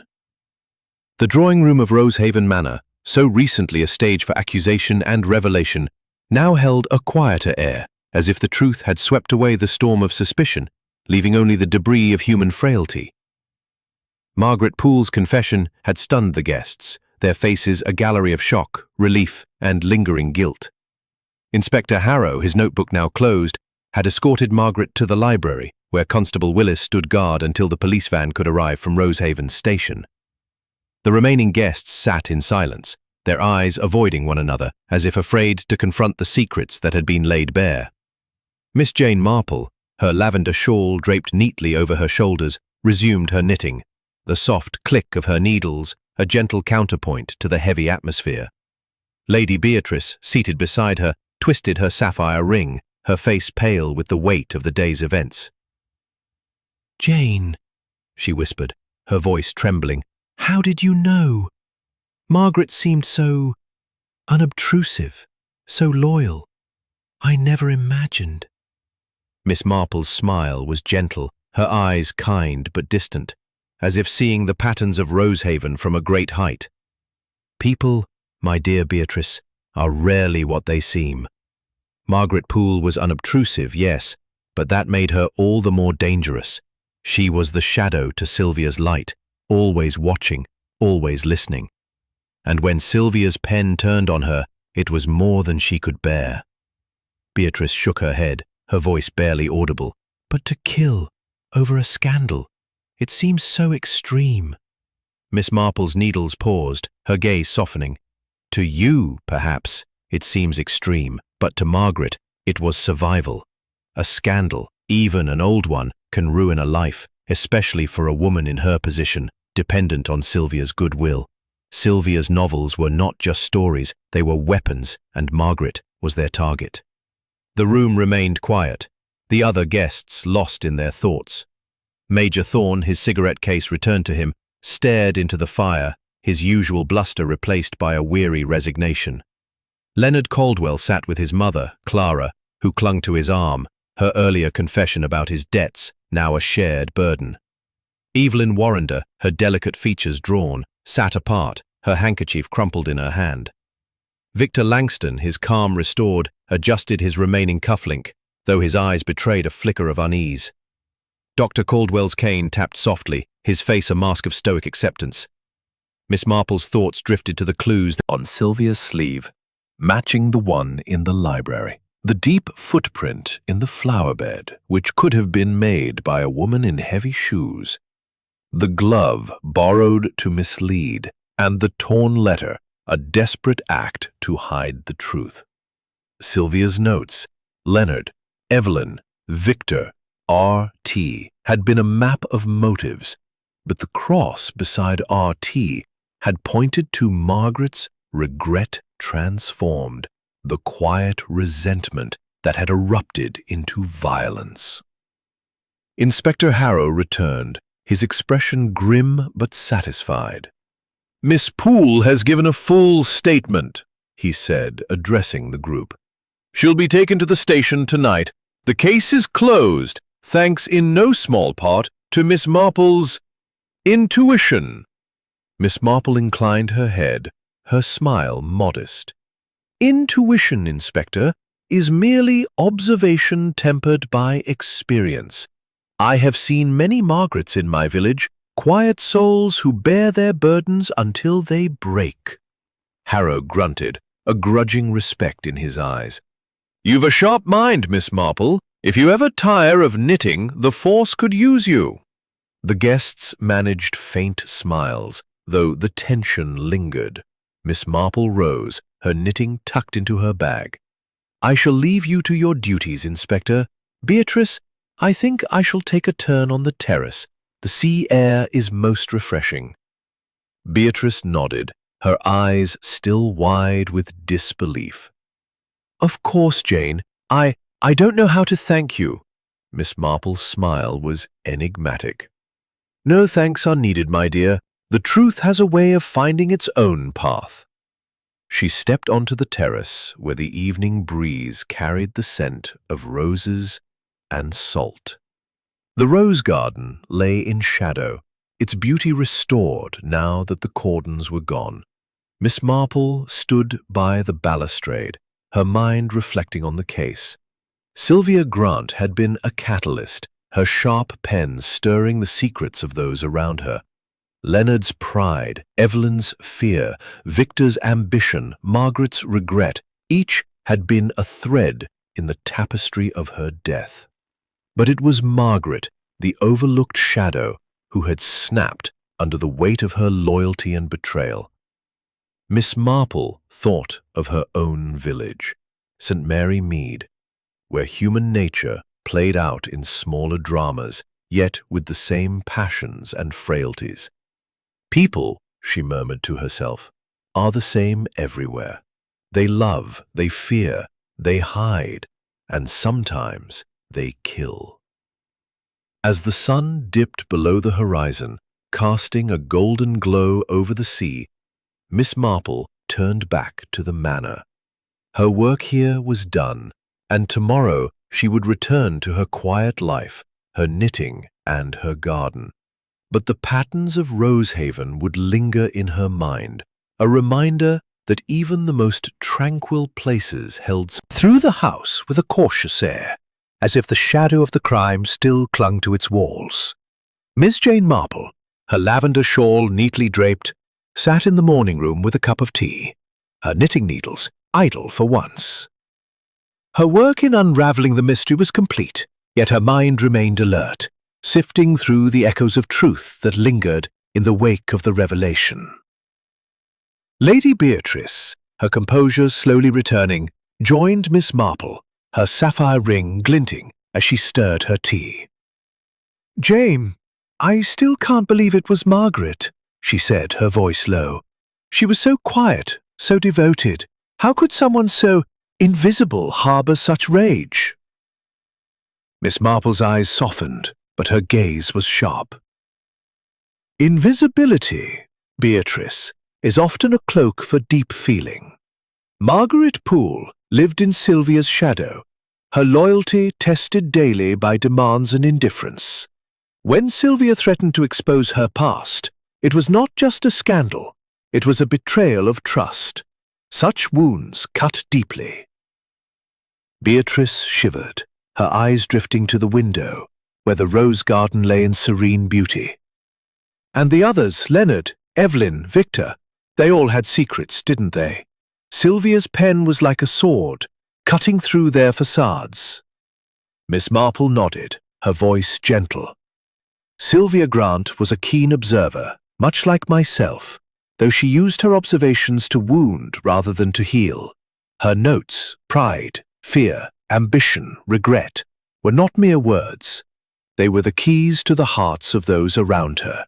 And one heart, Margaret's, could bear no more." The door opened, and Inspector Harrow entered, his face less stern than the day before. He carried a small bundle of papers, Sylvia's notes, Miss Marple presumed, now catalogued as evidence. "Miss Marple," he said, inclining his head, "Miss Poole's confession has been formalized. She's been taken to the station, and the case is closed. I owe you a debt for pointing us in the right direction." Miss Marple's smile was modest. "You are too kind, Inspector. I only saw what was there to see. The petal, the footprint, the letter. The truth was always waiting if one looked closely enough." Harrow hesitated, then handed her a single sheet from the bundle. "We found this among Miss Grant's papers. It's not evidence, but I thought you might find it illuminating." Miss Marple took the sheet, her eyes scanning the familiar angular handwriting. It was a draft of a letter, never sent, addressed to Margaret Poole. The words were sharp, almost cruel. "Margaret, your loyalty is admirable, but your secrets are not safe with me. The world loves a scandal, and your sister's tale will make a fine chapter. Consider this a warning. Silence is your only defense." Miss Marple folded the letter, her lips pursed. "Poor Margaret," she murmured. "Grant, but it doesn't justify murder." "No," Miss Marple agreed, "it does not. But it explains it. Human nature, Inspector, is a fragile thing, easily broken by pride or pain." As Harrow left to finalize his report, the other guests began to drift into the morning room, their faces marked by a mix of relief and unease. Major Thorne, his cigarette case tucked away, offered a gruff nod to Miss Marple, a silent acknowledgement of her role in clearing his name. Leonard Caldwell, his sullenness softened, sat with his mother, Clara, who seemed to have aged overnight. Evelyn Warrender, her delicate beauty restored, avoided Victor Langston's gaze, her independence perhaps newfound in the wake of Sylvia's death. Dr. Caldwell's cane tapped softly, his stoic demeanour unchanged. Miss Marple observed them all, her mind reflecting on the delicate balance of human relationships. Sylvia's death had exposed their secrets, Leonard's debts, Evelyn's financial entanglement with Victor, Major Thorne's vulnerability, Margaret's buried shame. Yet it had also freed them, in a way, to face their truths. Lady Beatrice spoke, her voice tentative. "Jane, will you stay for the literary festival? It's tomorrow, though it feels wrong after all this." Miss Marple shook her head, her smile gentle. "I think, Beatrice, that I shall return to St. Mary Mead. My garden needs tending, and I find the quiet of my village suits me best. But you must write and tell me how the festival fares." Beatrice managed a small smile. "I will, Jane, and I'll never forget what you've done here." As the guests dispersed to pack or prepare for the day, Miss Marple rose and made her way to the terrace, where the sea breeze carried the scent of roses. She stood by the balustrade, her eyes on the garden where Sylvia had met her end. The trellis stood silent, its crimson blooms untouched by the tragedy they had witnessed. Miss Marple thought of her own village, where secrets were smaller but no less potent, and of the patterns she had learned to see in the lives of those around her. "Human nature," she murmured, "is a puzzle, and every heart a riddle. But with patience, the truth always blooms." With a final glance at the sea, Miss Marple turned back to the manor, ready to gather her things and leave Rosehaven behind. The case was closed, but the echoes of its truth would linger, a reminder of the delicate threads that bind us all. Chapter 13. The Weight of Secrets.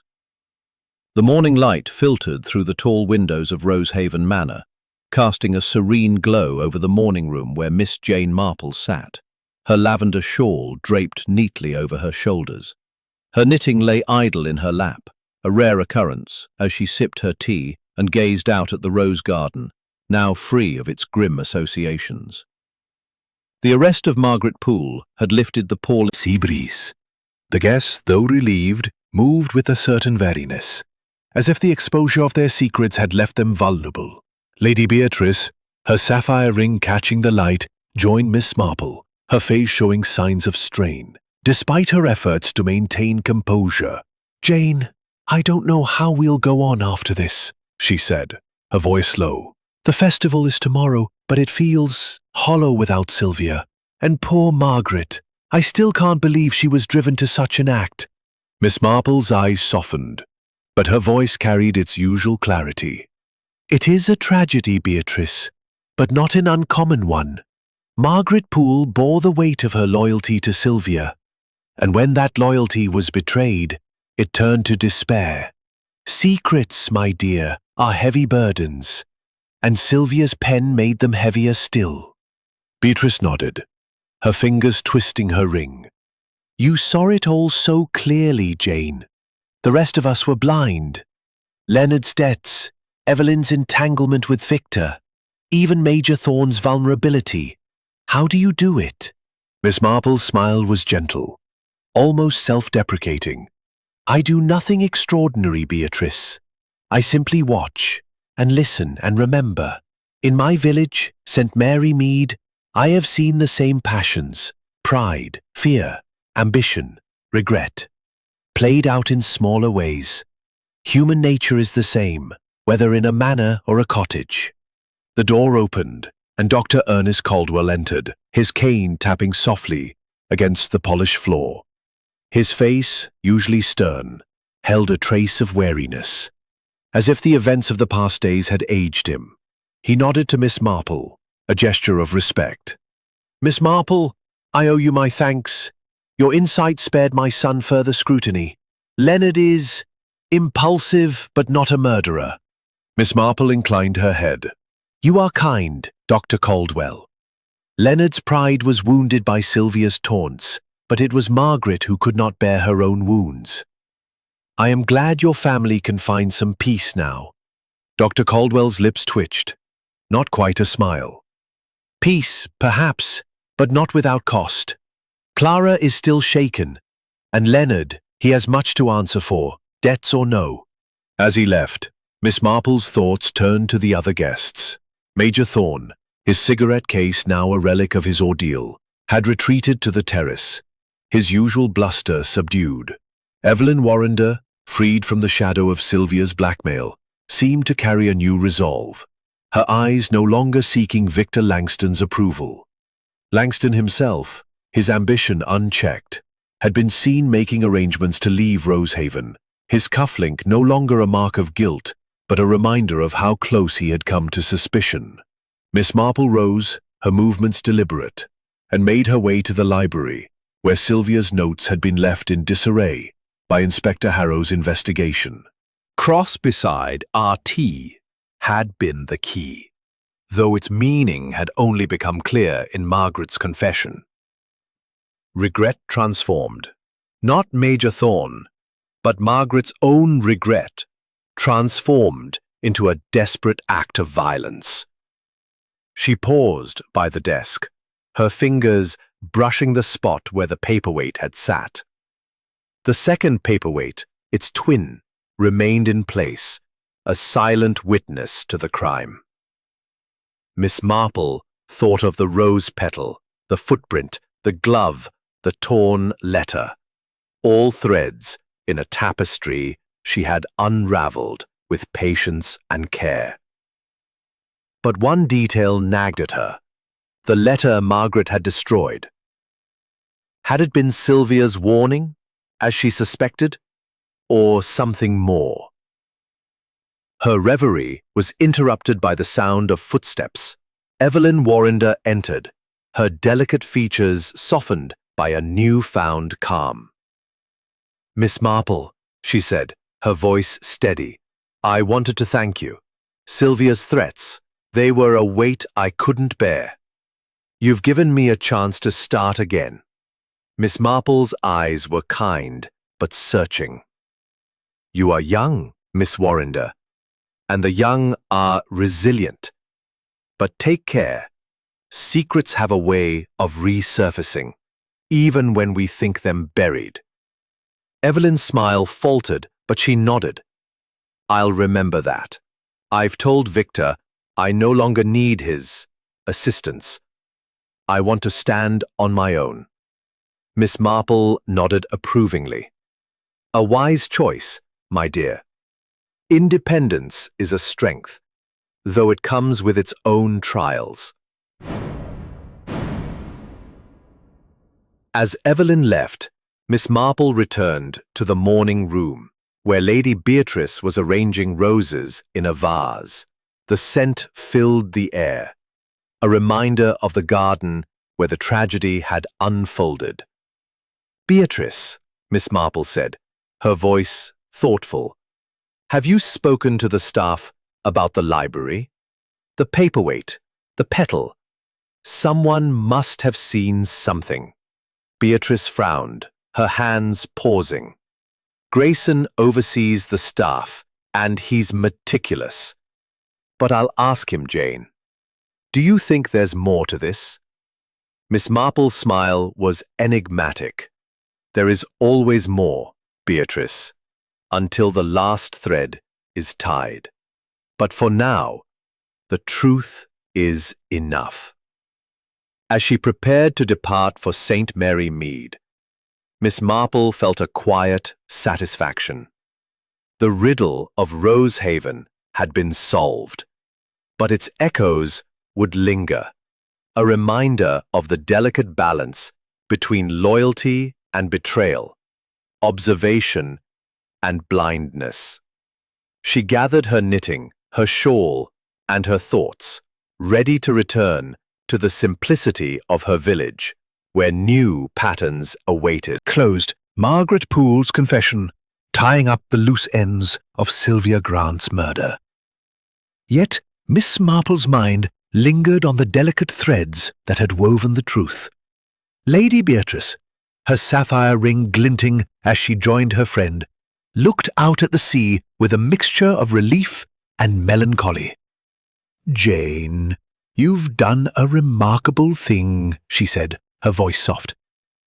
"You've brought clarity to this dreadful affair. I only wish it hadn't cost so much. Sylvia's life, Margaret's future." Miss Marple's eyes were gentle, but her voice carried its usual precision. "The cost of truth is often high, Beatrice, but it is a price we must pay. Margaret's act was born of desperation, a secret too heavy to bear. Sylvia's pen was sharp, and it cut too deeply." Beatrice nodded, her fingers twisting her ring. "I keep thinking about her notes, those words, pride, fear, ambition, regret. They were like a mirror held up to us all. I wonder what she would have written about me." Miss Marple's smile was enigmatic. "Perhaps nothing, my dear. Or perhaps she saw your kindness, your desire to protect those around you. Sylvia's gift was observation, but her flaw was cruelty. It is a lesson, I think, in the power of words." The terrace was quiet, save for the distant crash of waves against the cliffs. The other guests had begun to prepare for their own departures, the literary festival now a subdued affair without Sylvia's presence. Major Thorne, his cigarette case tucked away, had regained some of his bluster, though his eyes held a new wariness. Leonard Caldwell and his mother Clara were planning to return to London, their family secrets exposed, but no longer a threat. Evelyn Warrender, her resolve strengthened, had distanced herself from Victor Langston, whose ambition now seemed tempered by the close brush with suspicion. Dr. Caldwell, ever stoic, had taken to long walks along the cliffs, his cane a steady rhythm against the gravel. Miss Marple's thoughts turned to the final clues that had sealed the case. The rose petal on Sylvia's sleeve, matching the one in the library, had suggested a connection to the room where the paperweight was taken. The footprint in the flower bed, deep and deliberate, had been made by Margaret, who had worn borrowed shoes to mislead.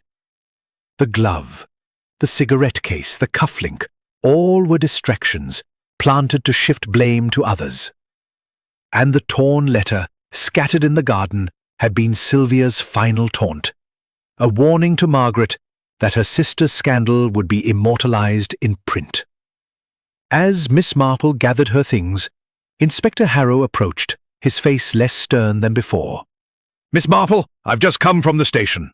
Miss Poole's statement is consistent. She acted alone, driven by fear of exposure. Inspector, I only saw what was there, the patterns, the inconsistencies. Margaret's loyalty was her strength, but also her undoing." Harrow hesitated, then added, "We found fragments of that letter you mentioned in the garden. It was as you thought, a draft from Miss Grant, threatening to expose Miss Poole's sister. It's what pushed her over the edge." Miss Marple nodded, her mind at ease. The letter had been the final thread, tying Margaret's desperation to Sylvia's death. She thought of her own village, where such dramas played out in quieter ways, and of the universal truths they revealed. Love, betrayal, the fragility of trust. As she prepared to leave, Evelyn Warrender approached, her delicate features softened by a tentative smile. "Miss Marple, I wanted to say goodbye. You've given me courage in a way. I'm done with secrets and with Victor's schemes. I want to rebuild my life honestly." Miss Marple's eyes twinkled. "You are young, Miss Warrender, and youth is a time for new beginnings. Be true to yourself, and you will find your way." Evelyn nodded, her eyes bright with unshed tears, and turned back to the manor. Miss Marple watched her go, then looked out at the sea, its waves a reminder of the ebb and flow of human passions. The riddle of Rosehaven was solved, but its lessons would linger, a tapestry of human nature woven with care and unraveled with patience. "Beatrice," Miss Marple said, turning to her friend, "I shall miss your roses, but I am eager for my own garden. Write to me, won't you?" Beatrice managed to smile, her voice warm. "I will, Jane, and I'll never look at a rose the same way again." With a final glance at the garden, Miss Marple made her way to the waiting car, her knitting bag in hand, her heart light with the satisfaction of a puzzle solved. Chapter 15. The Quiet Departure. The morning of Miss Jane Marple's departure from Rosehaven Manor dawned clear and bright, the September sun casting a gentle glow over the cliffs and the sea beyond. The rose garden, its crimson blooms now free of the shadow of murder, stood as a quiet testament to the beauty and tragedy that had unfolded within its paths. Inside the manor, the air was lighter, though tinged with the bittersweet relief of a mystery solved. Miss Marple, her lavender shawl neatly draped, stood in the hall with her small suitcase and knitting bag, ready to return to the familiar rhythms of St. Mary Mead. Lady Beatrice Haverford, her sapphire ring glinting as she clasped Miss Marple's hands, was a picture of gratitude and lingering unease. "Jane, I don't know how to thank you," she said, her voice warm but tremulous. "You've brought peace to this house, though it came at such a cost. I'll never forget what you've done." Miss Marple's smile was gentle, her eyes twinkled threads. Rosehaven will heal, as all places do, with time and care. Beatrice's eyes misted, but she managed a nod. "You're right, of course. The festival begins today, though it feels strange without Sylvia and Margaret. I still can't believe she was driven to such an act." Miss Marple's voice was soft but firm. "Margaret Poole was a woman of loyalty, Beatrice. But loyalty can become a chain when it binds us to cruelty. Sylvia's pen was her weapon, and Margaret's desperation was her undoing. It is a sad tale, but not an uncommon one." The hall was quiet, the other guests having already begun their own departures or preparations for the literary festival. Major Reginald Thorne, his cigarette case tucked away, had left for London, his bluster tempered by the ordeal. Leonard Caldwell and his mother Clara were packing, their family's secrets laid bare but no longer a threat. Evelyn Warrender, her newfound resolve evident in her straightened posture, had declined Victor Langston's offer to escort her to the festival, choosing instead to face the future alone. Victor himself, his ambition undimmed but his influence over Evelyn waning, had made arrangements to return to his business dealings. Dr. Ernest Caldwell, his cane tapping softly, had taken to solitary walks, as if seeking solace in the rhythm of his steps. Miss Marple's thoughts drifted to the clues that had unravelled the riddle, the rose petal on Sylvia's sleeve, linking her to the library, the deep footprint in the flower bed, made by Margaret in borrowed shoes, the glove, cigarette case and cufflink planted to mislead, and the torn letter, a final taunt that had pushed Margaret to murder. Sylvia's notes, pride, fear, ambition, regret, had been a map of motives, with the cross beside RT revealing Margaret's regret transformed into a desperate act. As Miss Marple stepped toward the waiting car, Inspector Harrow appeared, his stern face softened by a rare smile. "Miss Marple, I'll say it again, you've a gift for this. If you ever fancy a career with the police, we'd make room for you." Miss Marple's laugh was light, almost girlish. "You flatter me, Inspector, but I am content with my knitting and my garden. The puzzles of St. Mary Mead are quite enough for an old woman like me." Harrow nodded, tipping his hat. "Fair enough. Safe travels, and thank you again." The car door opened, and Miss Marple settled inside, her knitting bag at her side. As the manor receded in the distance, she looked out at the rose garden one last time, its beauty a reminder of the delicate balance between order and chaos. She thought of Sylvia Grant, whose sharp pen had cut too deeply, of Margaret Poole, whose loyalty had turned to betrayal, and of the guests, each marked by their own frailties, pride, fear, ambition, regret. The sea stretched turned to her village, where new patterns awaited. Smaller, perhaps, but no less intricate. "Human nature," she murmured, her voice lost in the hum of the car, "is the greatest riddle of all. And yet, with patience, every thread finds its place." As the car wound its way toward the station, Miss Marple opened her knitting bag, her fingers brushing the soft wool. She smiled, content in the knowledge that the riddle of Rosehaven was solved, its secrets laid bare, and her own quiet life ready to resume. The world, with all its passions and puzzles, would always have a place for her keen eyes and gentle wisdom. Number 1.